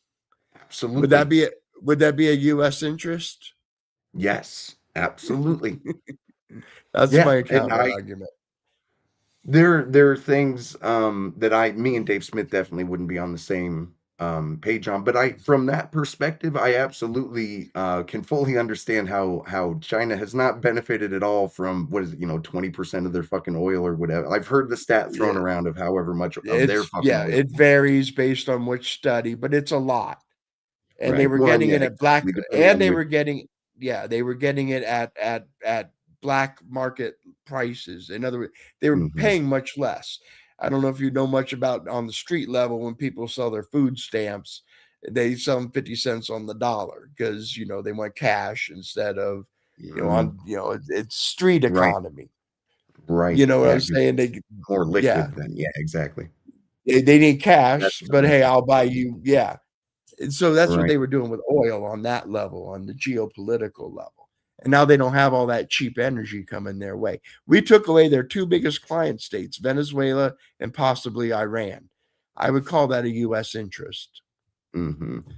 We would control all the oil in the world with the exception of Russia. Expensive, then literally everything else in your economy gets more expensive. Yeah, no, I follow you. I would disagree on the methodology, the tactics used, but I understand what you were saying is the feed leading it. You know what I mean? Fair. Yeah, there's difference there. But let's check in on how Kyle Kalinske was letting Dave know how he feels. Constantly going like, hey, you voted for Donald Trump. Well, look at you, Joe Rogan. You're criticizing him now, but what do you think you voted for? And just like everyone who's and this is just infuriating me. And I publicly went back and forth with Mehdi a little bit, and then we messaged privately a little bit, and like we're cool and everything. But I just there's something about this where like I said this publicly, and I'll say this again, that, when I remember, I was so anti-war, so hardcore anti-war, and I never voted for anyone. The only presidential candidate I ever voted for was Ron Paul. Like I have complete clean hands in terms of voting before 2024. And I remember just mourning the death of the anti-war left forever. It was like as soon as George W. Bush left and Obama came in, and the global war on terrorism just escalated and spread to multiple other theaters. Escalated in the theaters they were already in. He surged like tens of thousands of troops to Afghanistan, took out, Libya, Syria, Somalia, Yemen, like all of this. And they were just gone. And then when the destruction of Gaza started, they kind of all came back. And I was like, great. I never thought for 1 second that this would be the time to start lecturing everybody about how you voted for Joe Biden. And you should have known that Joe Biden was a lifelong Zionist. And Joe Biden was obviously going to do this. And then, like, the people who voted for Joe Biden, who admit that he committed a genocide, are like shaming everybody else for voting for Donald Trump. Like, let's just take a look at what actually happened here. The entire media apparatus that supported Donald Trump and got him his election victory turned on him over this war. So, hey, anti-war leftist, take the win. You know what I mean? Like, hey, that's awesome. That's awesome that they're not going along with this. You called us all. Hey, go to the left. You can have them. You can have them. That's fun. But I think it does speak to coalition building, right? Like when someone Be is careful saying, who hey, you invite into your house. Be careful who you invite absolutely. into your house. Isn't that every coalition ever? Be careful who you invite in your house.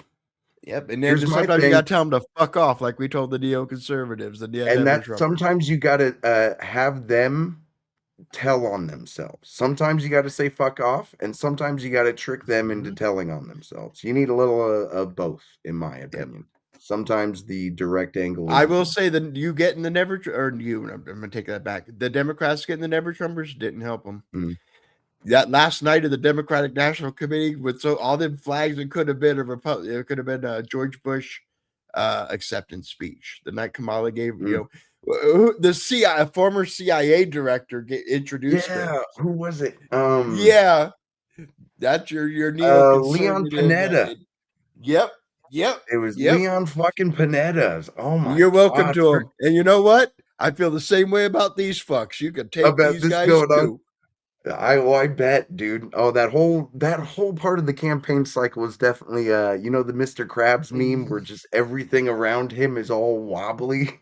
that was definitely what it was like living through that fucking shit. Interesting though that part of the debate there amongst the far left, Kyle Zelensky, and kind of the far right, if you want to call it that, and the kind of libertarian and Dave, is who has a better Zionist radar. Well, you should have really checked out and known how Zionist this dude was. Like it's to me, the insistence on ignoring, I guess, the US's insistence on Israel being important, it completely takes all the historical context out of it, and that's when it starts to feel like you just hate Jews. I don't know. And it's I know that isn't fair for so many people, but it makes my brain turn off when I'm just like, oh, you're just so worried about all the Jews. I don't know. Why didn't you know Joe Biden was more of a Zionist? Why didn't you see he was more of a why didn't you see Trump was more of a Zionist? Why didn't you see these Zionist tendencies? It's like, is that all you fucking think about?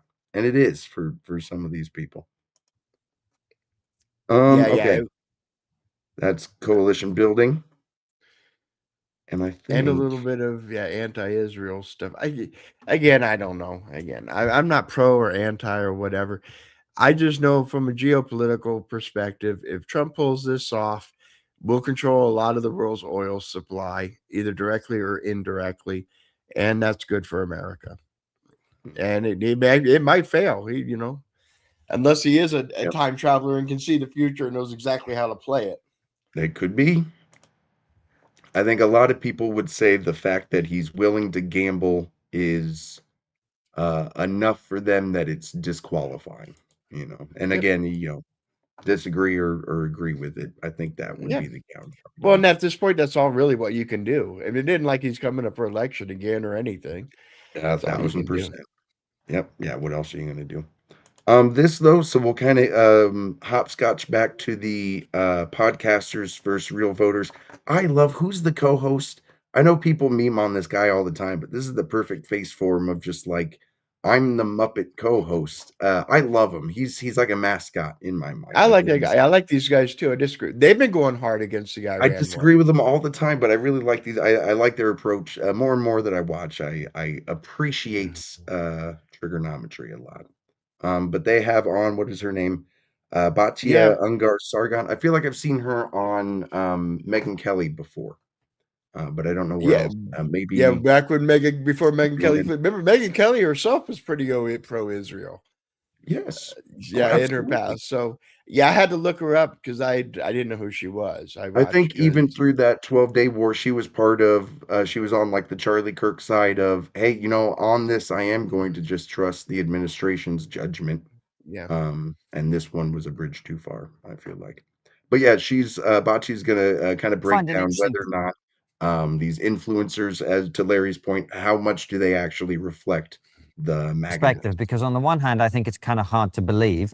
On the other hand, when we see Americans talking about British politics, which increasingly happens, I'm like, yeah, okay, I can see how people from afar might be directionally somewhat accurate, but kind of also not fully present to the realities on the ground and get a skewed perspective. So give us your perspective and where you think a lot of this kind of online chatter is not reflective of reality. I think what we've observed over the last year is that in issue after issue after issue, the podcastariat has been radically out of touch with where the vast majority. I really like a lot of the points she makes, but podcastariat is just a reach. It's too much. Majority of MAGA voters, Trump voters, Republicans are at. So what you have in America, particularly when it comes to an issue like anti-Semitism, is this has always been relegated to the elites. Since the founding of this country, there was something in the soil that just rejected the idea of hating Jews. There were Jews here since 1654, and in one of the massive betrayals, American Jews see themselves as an immigrant community when actually we were inextricably part of the founding of this country. That elite discourse has trickled down in a very big way on the left. So the mainstream Democratic voter is very deeply influenced by their mainstream media. The same cannot be said about the right, where the content creator class, which was a very welcome breakaway from the mainstream media, which is so liberal and so anti-Trump and so anti-MAGA and so anti-religious, anti-American, that podcast sphere is just so totally divorced from where average people are at. And you see this come up on Israel, you see it come up on Epstein, you see it come up on Iran, you see it come up on foreign policy again and again and again, where the people who claim to be the influencers of the right simply have no influence, neither on the president. Scribe makes step-by-step. No! Now again, her perspective, she's very. I went and checked her feed. She's a pro-Israeli Jew, so yeah, where she come, but she isn't wrong. It doesn't make her wrong.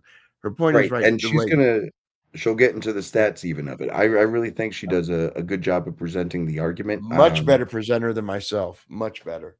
Right? Yeah. Right. We don't know what the fuck we're doing. Yeah, we'll let her on his voters, and the polling just keeps bearing this out. And honestly, give us your data points on that. Okay. Let's take the war in Iran, right? Something everybody's talking about right now. I think it's safe to say that the majority of the podcast world is very against it. There's a lot of talk and chatter about this being Israel's war. You hear this a lot on the podcast sphere. I can't think of a single sort of content creator, podcaster, aside from Ben Shapiro, who sort of supports the war. Okay, so we have polling. How do Republicans feel about this? Well, the polling shows that between 80 and 90% of Republicans back the president's war. So the mainstream.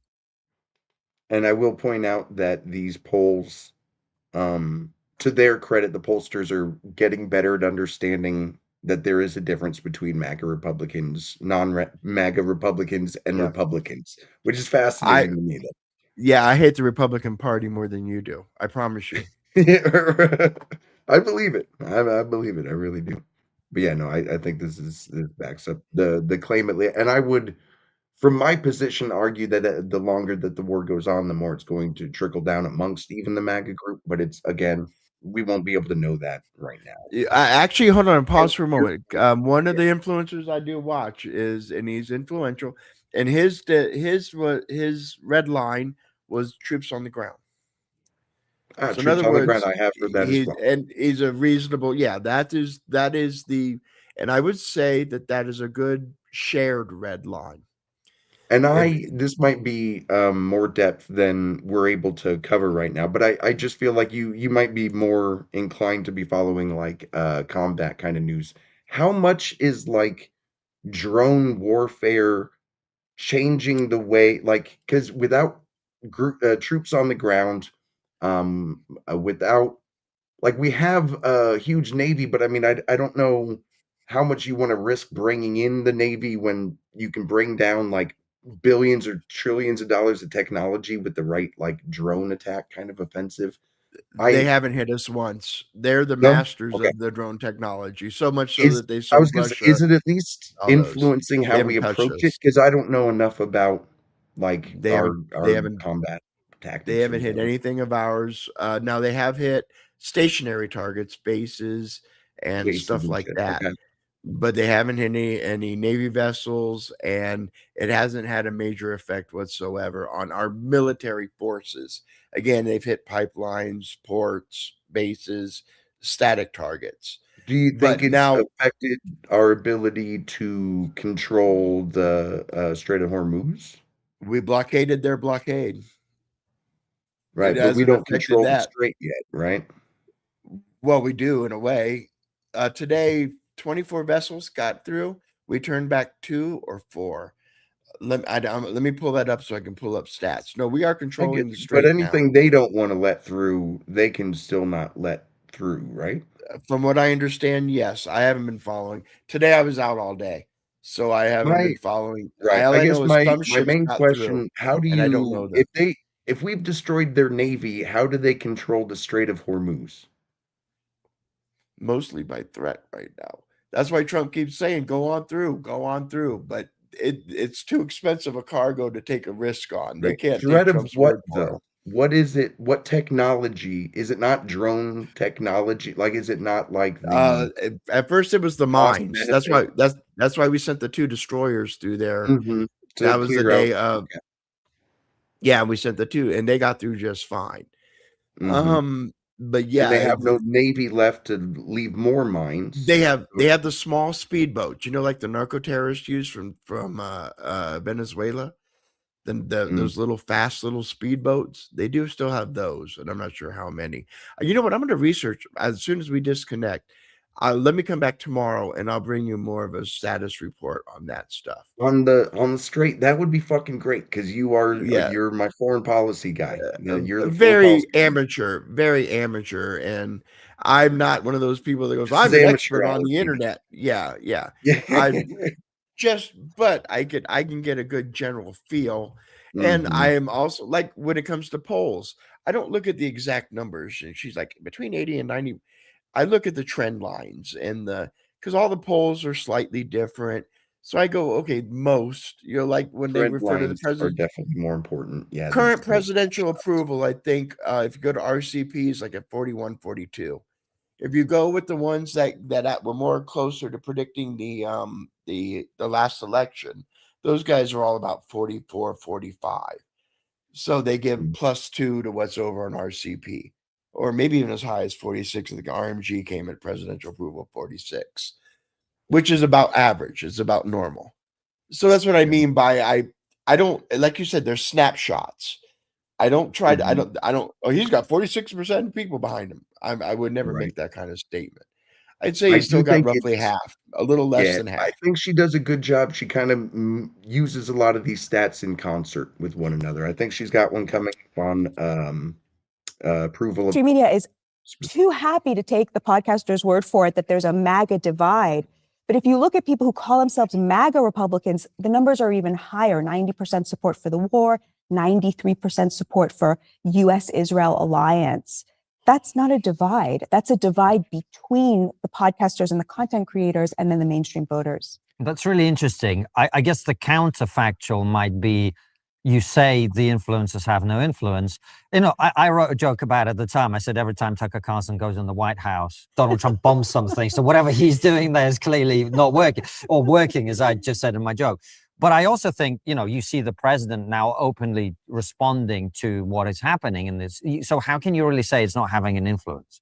If he's taking a side, basically, in this, he's coming out against Megyn Kelly and Tucker Carlson in favor of Mark Levin, etc. You mean the fact that he's been forced to weigh in on it shows that it matters? Well, if the president of your country feels like it's an important thing to comment on, I mean, President Trump is a little bit, he talks about a lot. Yeah, I'm about to say pause. Yeah, go ahead. President Trump had opinions on Kristen Stewart and what's his name's relationship. President Trump puts his opinion out on anything and everything. I think Constantine does say, "Oh no, that's a fair point. That's a fair point." Go. What was I going to say about this bit? I just had. Oh, I do think it's interesting. I almost feel like there's a disconnect in what question is being asked there. I feel like they're saying, or Constantine is asking, isn't that indicative that it matters to the base? And I feel like her answer might be, because it's 90%, not 100% of MAGA that approves of the war in Iran. I think her question was like, it's not mattering on his decision making. Like, he's not going to capitulate because these podcasts, like, I feel like they might have been only to Netanyahu. He only capitulates to Netanyahu.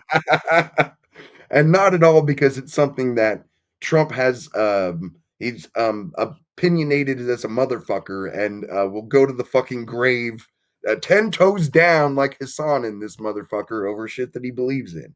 I don't believe it's Schrodinger's dictator. He's an absolute dictator who's going to take over everything, but he's also a puppet of Elon. He's a puppet led of by the Netanyahu, nose, and he's a puppet of the people inside of his administration. Mm-hmm. Yeah, he cannot fail. He can only be failed.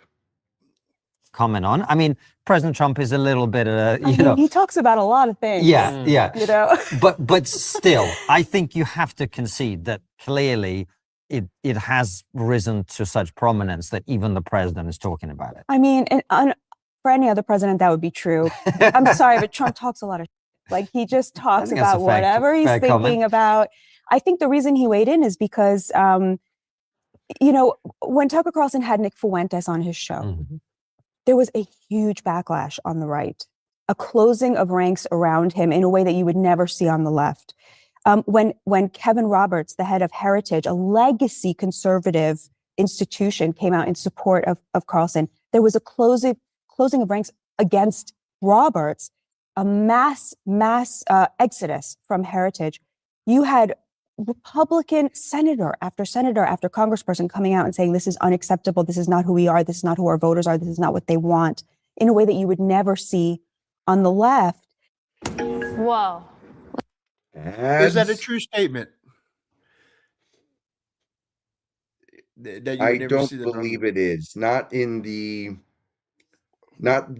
sentiment that she's sharing, I don't believe. I just watched the Democrats literally crush Swalwell into a small bloody pulp. Right.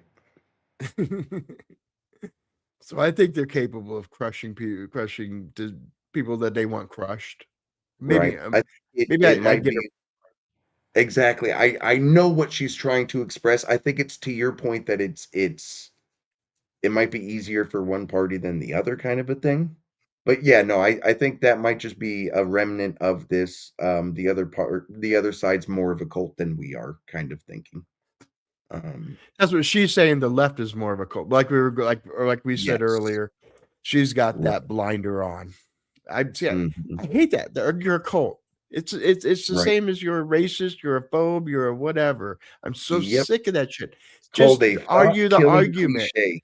Yep. Yeah, because I don't want to have the argument. I'm just going to come up with some bullshit reason why I'm not even going to talk to you. Yeah. issue, which is an issue of great concern to a lot of people on the right, in terms of there being this one exception to what is a rule at this point. I can't tell you how many senators have texted me privately and said, I just do not know what's happening here with Tucker Carlson. He was such an institution. I mean, he was good to me personally. This has been heartbreaking for me. He put me on the map in many ways. He had me on his show on Fox News. I feel very grateful to him still. But this is just so divorced from where the average Republican voter, MAGA person, Trump supporter is at, what they want their domestic policy and their foreign policy to look like. Okay. But within your answer is something, and I'm, Batya, as you know, I'm stress testing your argument in order to understand it better, right? Oh my God. Yeah. Cool. All right. Good. I Well, love the debate. Well, this, I'm just so, I'm so If used you to. go easy on me, that's bad on me. Yeah. Because then I'm not going to convince anybody. So, you Fair. know. Okay. Well, let's try again then. I mean, within your answers contains something which, you know, I've been thinking about for a long time, because I think it's very clear to anyone paying attention that the vice president and the president come from very different political points of view. Mhm. And it's very clear that J.D. Vance is very, very clever, and he's very cleverly saying all the right things now so that he can then divorce himself from the Trump project. Is that Very fair? astute. Astute. Would you believe with that assessment? No. Or agree with that assessment? No, she's wrong too. All I'm going to say is just watch JD Vance just tonight. In fact, I'll send you the link. I'll send you the couple of links. He was at an Erica Kirk at a TP USA event. Oh, okay. If anything, he glued himself closer to Trump, and I'll have the evidence to prove it. Yeah. And this goes to last night's conversation. Did he lose anything? No. Right. His No? clips Okay. are still being passed. He's still being praised, and the fat JD memes are still popping. Fat JD memes are rolling still. Okay, well then, yeah, give me a follow up on that and the straight and how many tankers or whatever is rolling through there. That's your homework for tomorrow. Let's really quick Analysis of what is happening. Right. Good clip, though. So if I wanted to put distance between myself and, say, the war in Iran, what I would say is we have the best president in the history of this country. I'm with the president. The president knows what he's doing. The president, yes, of course, we've had foreign wars that have gone badly, but we didn't have such a smart president back then. The president, and all the time you're doing this and sort of leaning out of shot. 100%. Right? It's very clever if you're in that position. But the fact that the vice president, and frankly, let's be honest, the heir apparent. I disagree with that. Oh, here we go. This is going to be interesting as well. I mean, I think the heir apparent, from what people say to me, you'll know better, represents the Tucker Carlson wing of this conversation. Isn't that in and of itself evidence that this is actually a real divide within MAGA? So first of all, I would say there is daylight between Tucker Carlson and J.D. Vance. I think it's not really fair to say that they are identical in their foreign policy. J.D. Vance is pro-Israel. He has said that many times. He's not an isolationist. It has a higher bar for foreign intervention. Mm-hmm. It's his view that is where the young people are, the energy is at, the MAGA energy is out. In my view, he spends too much time on Twitter, which is why he thinks that. Now, the fact, on the one hand, yeah, he's the vice president, right? What he thinks matters. Mm-hmm. But on the other hand, as the polling shows, the fact that he's hedging his bets right now does not mean that he's actually more aligned with where the base is at. But I totally agree with you about what his intention is right now. I just don't agree with what it signifies. I do think that he will not be the nominee if he cannot distance himself from someone like Tucker Carlson in time. I know a lot of Republicans who this is a deal breaker for them. And I know a lot of Democrats who would very happily. You say bullshit? I call bullshit. Yeah. I call bullshit. Here's the thing about the influencers. They bring nothing to the table. They have no organization. They have no voters. They bring nothing to the table. She just got done making that point herself. So now she's saying if it doesn't, I call bullshit. It doesn't matter. JD Vance is still, go pull up any latest poll. He's still the lead front runner of the Republican Party. And she's definitely establishment connected. I don't know her background. But just by, the senators all tell me, the majority of those senators are rhinos. So that tells, I'm sure she's not getting texts from Mullen just left. We're trying to think of another good start. Tuberville. She's not getting a good MAGA. Anyway, I call bullshit. He's fine. Vote for Marco Rubio. So I just think this notion that he's the heir apparent is totally false. It's obvious Trump doesn't see it that way. He wants a robust, he likes a fight, an apprentice, right? He doesn't want a coronation. He wants to see them. I predicted this would be something that we would hear more on the left. And I think I've heard it twice from people on the right of like, is he going to use the war in Iran as an apprentice challenge? Which is just like, fuck, how did we get here? Yeah, and I just see him using the tools to get them what he needs. Marco was And I more can see effective that too. I because of think his we touched Spanish. on. Yeah, Yeah, Marco's exactly. more Why do you effective in send this JD? hemisphere. Because he's the person that publicly has been reported is the person who wants the peace. Like, I totally get your perspective. If you on want it. to change a group, you can't send an outsider into their group to change their mind. You have to send someone Right, they the accept. hardliner who's always been like, fuck this, we should be bombing the fuck it. Well, then you're sending the signal that you don't want peace. Right. Yes. And duke it out, which is very healthy for the nation. Again, something you don't see on the left anymore. So I recognize what you're saying. I don't want to sound like I'm saying he's insignificant. He is the vice president, but I think his analysis is wrong. And Batshit, are you concerned when you look at young people, the rising tide of anti-Semitism, which I think is pretty undeniable at this point? Like, I'm shocked when I talk to young people about the way that they see Jewish people in Israel. I'm sorry, I know this is really off topic. I'm realizing though the guy needs a mustache. That upper lip is just big and like it feels like he really needs he needs like a push broom. I love That's that guy though. I do too. He's just kind of muppety. Unless he had a push, even with the push broom, he might look like just a muppet. Unfortunately, but that's fine. Some people are just a little muppety. Is that a concern? It's not to me. I mean, the polling on the right has not changed. In fact, a new NBC poll shows that Republicans are more supportive of Israel now than they were in 2013. It went up from 67% to 69%. Young people. Noise. I'm just saying Yeah, that's noise. noise. Statistical Again, noise. in my world, that would be about the same. What I think is really interesting, support of It went Palestinians up from- 5%, which wouldn't be like that. To me, is where the actual difference is that second column. The overall support for Palestinians has increased, right? Among Republicans, amongst both. This is the overall 39 to 13. Democrats 67 now compared to 18 before. Independents 37 now compared to 10 before. And even Republicans 13 now compared to 8 before. okay, and that So must be because more of those recent. So then that probably gives you a good number of the recent edition of America First, which I said about 5%. Right. That would Yeah, probably hey. be representative. If you say these are accurate, that's about a 5% increase, and I bet you that 5% is I'm going to take 5% out of Trump's vote total in 2024, and I'm going to kind of deep dive on this, and because I would say that's accurate. I'll even be charitable and say they're representative of 10%. You know what I'm But do saying? you think it's only the people who are more favorably looking upon Yes. Palestinians who are 100% of MAGA are, and boys, I don't know if you want to go here.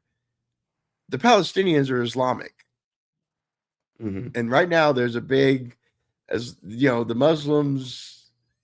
You have to understand how a Christian view of a Muslim is different than a secular view of a Muslim. There's a conversation going on say that we that have. to Sam Harris. I'm sorry, go ahead. To who?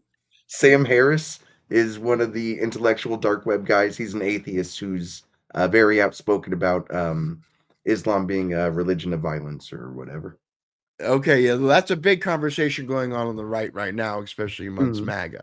So yeah, they have I would say 8% is probably still about right, because you always have those people that are wonky and weird.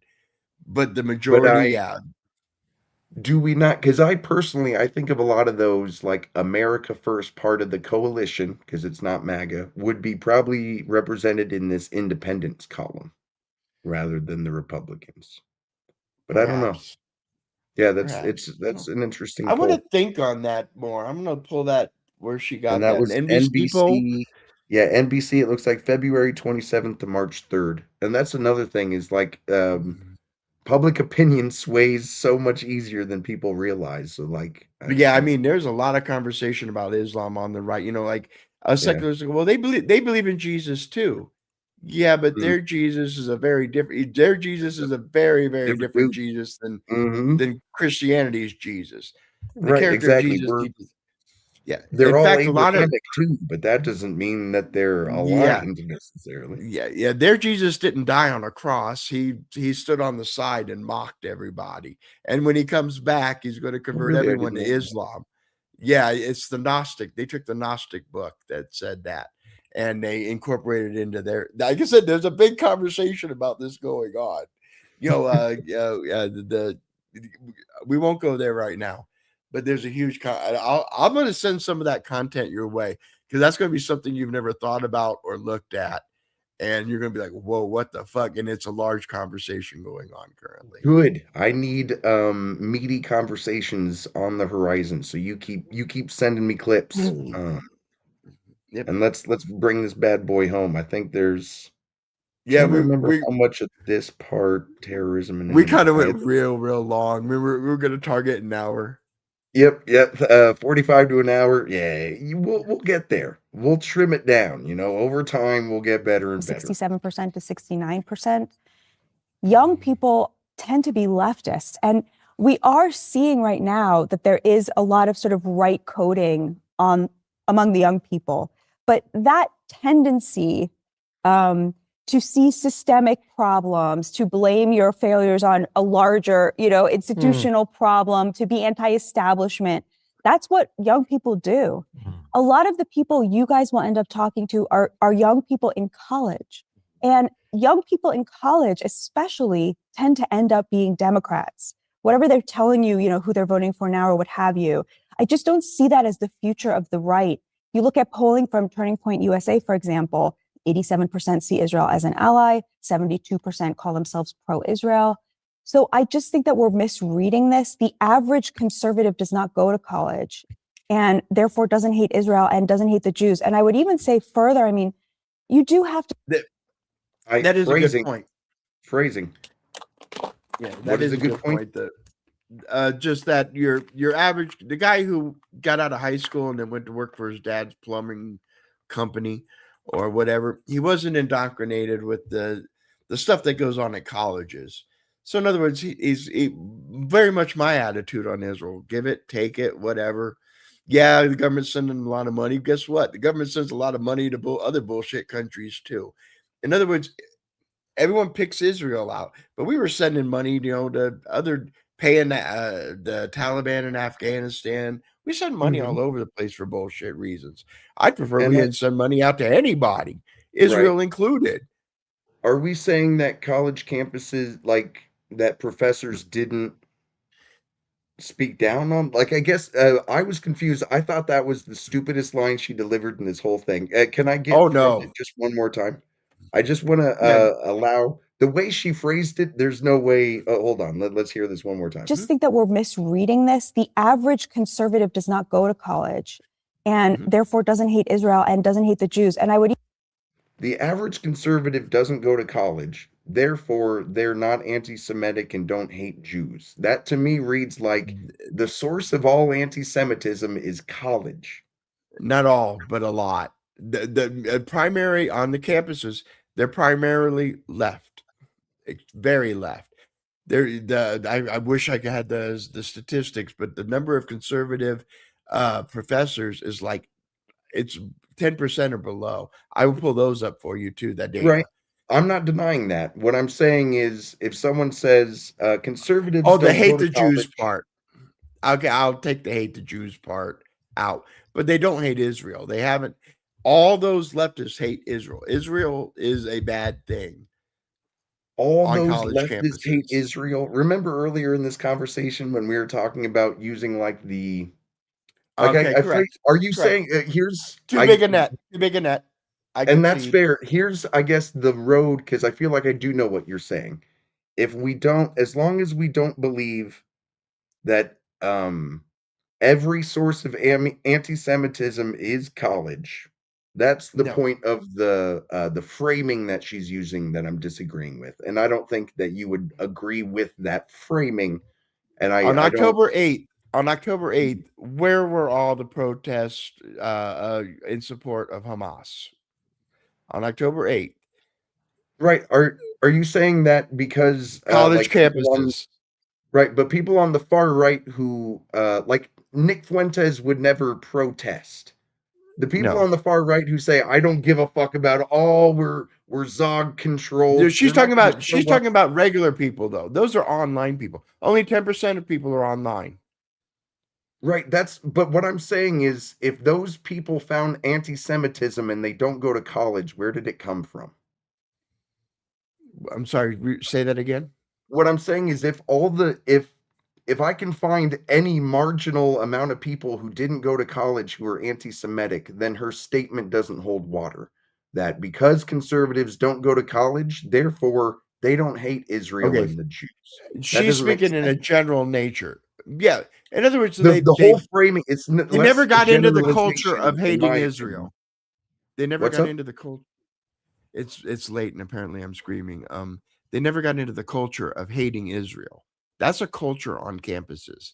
I think that would probably be a more accurate way to say didn't it. get into the culture of hating Israel, but he's not representative of the average conservative, as her data shows. He's not. I'm not saying that he's representative. What I'm saying is if he exists at all, then anti-Semitism can brew outside of college campuses. Pretending like the only place anti-Semitism spawns I said that at the very beginning. College campus is retarded. That's all I'm saying. Yeah, I stipulated that at the very beginning. As I said, not all anti-Semitism. But you didn't at the beginning, and the way it just got to right here. I did. I did say that I did not all. At the very beginning of this? No, you did not. Okay. I will bring evidence that I did say at our beginning of our conversation. Okay, I guess, do you agree or not disagree? all? Yes, not all anti-Semitism. You just said not all without even listening to what I'm saying. Oh, sorry. Okay. Okay. Let's just try to wrap it up. We'll just try to hit the even say further. I mean, you do have to separate anti-Zionism from anti-Semitism. Like, no, I wanted to clear up and try to be clear. That's all. Because I don't want to. I don't want to. I'll phrase it one last time. Do you believe that that conservative men are not exposed to anti-Semitism because they don't go to college? I disagree. Yeah, I agree that they can be anti-Semitic from other causes. So if someone were to say conservative men don't go to college, therefore they don't hate Israel and the Jews, yeah, she's that speaking would be in a ridiculous. generality. Yes. Yes. Okay. Cool. Yeah, it's a generality statement. Correct. Right. I hate how she phrased it as well. I wanted to say I hate how she said it as well. It's a generality. Y'all. Yes. It's what when I cast too wide. That is not akin to just saying y'all. That is, I will make a disagreement on that. That's not the same thing as a generalization. It's an inaccuracy to say conservative men don't go to college, therefore they don't hate Israel and the Jews.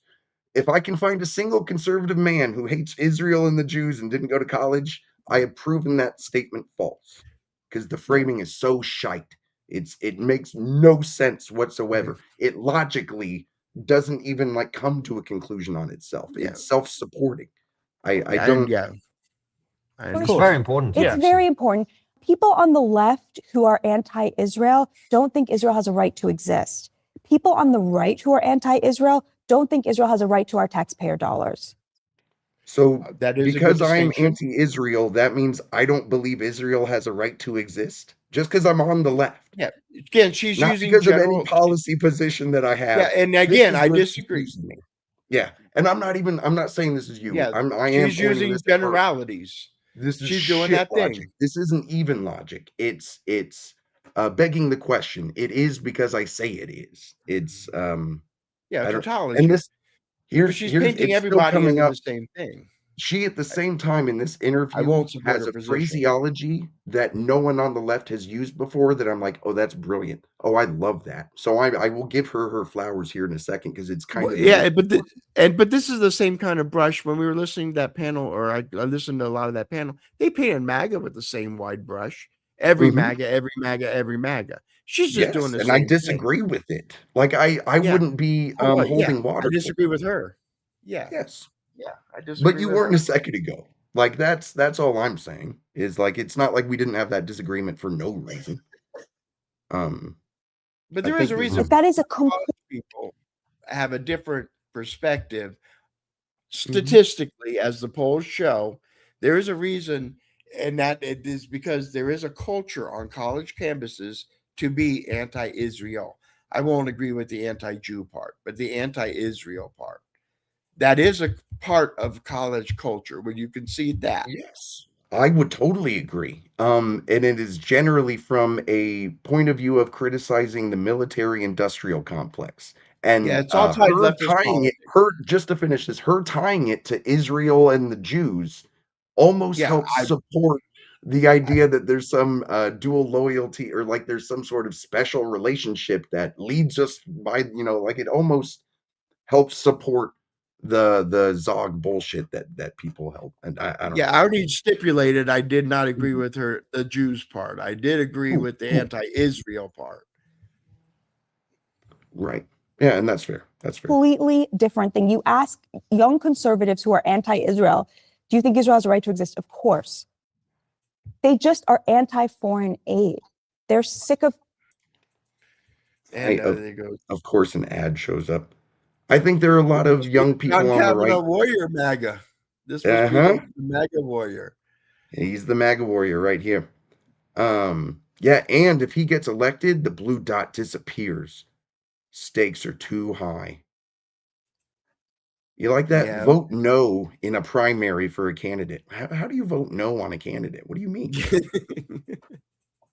But this is a good distinction. This is a good distinction between the leftists or the anti-Israel people on the left and the anti-Israel people on the right. Would So I do you want to give props agree- to that distinction. Would You never hear agree- Dave Smith say from river to the sea. I don't think you'll ever hear Alex Jones say from the river to the sea. I don't think you'll hear Would Tucker Carlson say. Would you from the river. hear a Nick Fuentes like the far right, which is a tiny fraction? I'm not even saying this is a representative of a huge amount of the right. But Exactly like what she's saying, the qualifies him youth, as right? the- Just I'm curious. Why? How is he qualified? He was going to vote for Kamala, so I mean, didn't that make him a leftist in a way? How does he qualify as right? I don't think disagrees with voting Trump on for everything. I don't think he actually voted for Kamala first because he's a click machine. He's a clout guy. Yeah. The things that he espouses would generally be aligned with like a right leaning Christian theocracy, right? Like So could we name another politician besides Nick Fuentes who would be far right under that same category? oh, politicians? No. And that's the thing, I don't feel like it's a very influential part of the right. Just like I don't know how much influence Hassan really had. Like that's where the juice is it worth the squeeze kind of argument comes in. Yeah, when we come back because to I don't think how much of it's entertainment. right. Exactly. I think she kind of touches on this too, is like how many people are watching this, like it's a hate watch thing. It's just entertainment, like you said. Like if that's where a huge amount of your audience comes from anyway, then what sway do you have? And even if we don't get, because that really is the point I think she gets to really well, is that we look at these numbers next to like the channel name and we look at blah blah blah million. That doesn't represent how many people agree with that person. And that's so hard for some reason, our human brain to comprehend that it's like, yeah, some people watch Dave Smith because they're like, oh, watch this fucking idiot explain why any foreign intervention is like it's that Or happens what everywhere percentage on the or internet. where those views come from. I mean, you don't know. There could be, first is view botting. We know that that's a real thing. How big a factor? Who knows? Absolutely. And you also, the viewers that are real, are they logging in from Pakistan? Do they have no say whatsoever? Do you get what I'm Yeah, saying? it's a sock puppet That's one designed argument to- against De Fuentes. Is a lot of his audience is foreign. And Hassan. So Anyway. go continue. Yeah, I know you want to get to bed at some point. Yes, right, exactly. That to me is still the craziest part of that debate is it's like if you cannot say yes or no to one or not the other. But I don't know honestly because it might be a little bit of hunting to find. I'm gonna That's play okay, just till the last part of it. It might just be like a minute or so. Down by the needs of other countries whose benefit they remember can't that. see. And honestly, I think that's a conversation we should be absolutely having. I think Israel has been hurt by the foreign aid that we give them more than it's been helped. Its own military industrial complex has suffered. We've gotten a lot out of it. But if our elected officials have not made that case to young people, That's I love that so much. They've been hurt by this aid that we give them more than they've been helped. And it's just like our country, it's their military industrial complex that's getting I don't them even to this. care about them. I don't even care about them. Just cut them off. Cut Sure, everybody yes. off. Yes, because why? Let's And this reset is this thing. from the leftist point of view that I'm used to, like the college campus criticizing Israel, is because why do we have unilateral military support for a random country on the other side of the? Because of democracy. Fuck off with that fucking shit. No, I don't but the know. practical reason is because they're an unsinkable aircraft carrier. It's Well, the and only because land in the we region benefit. that we have total control over. It's Mhm, still and as our she benefit. said really well, we don't see it as the citizens. It's not American citizens who have benefited, it's Americans, or it's America's GDP.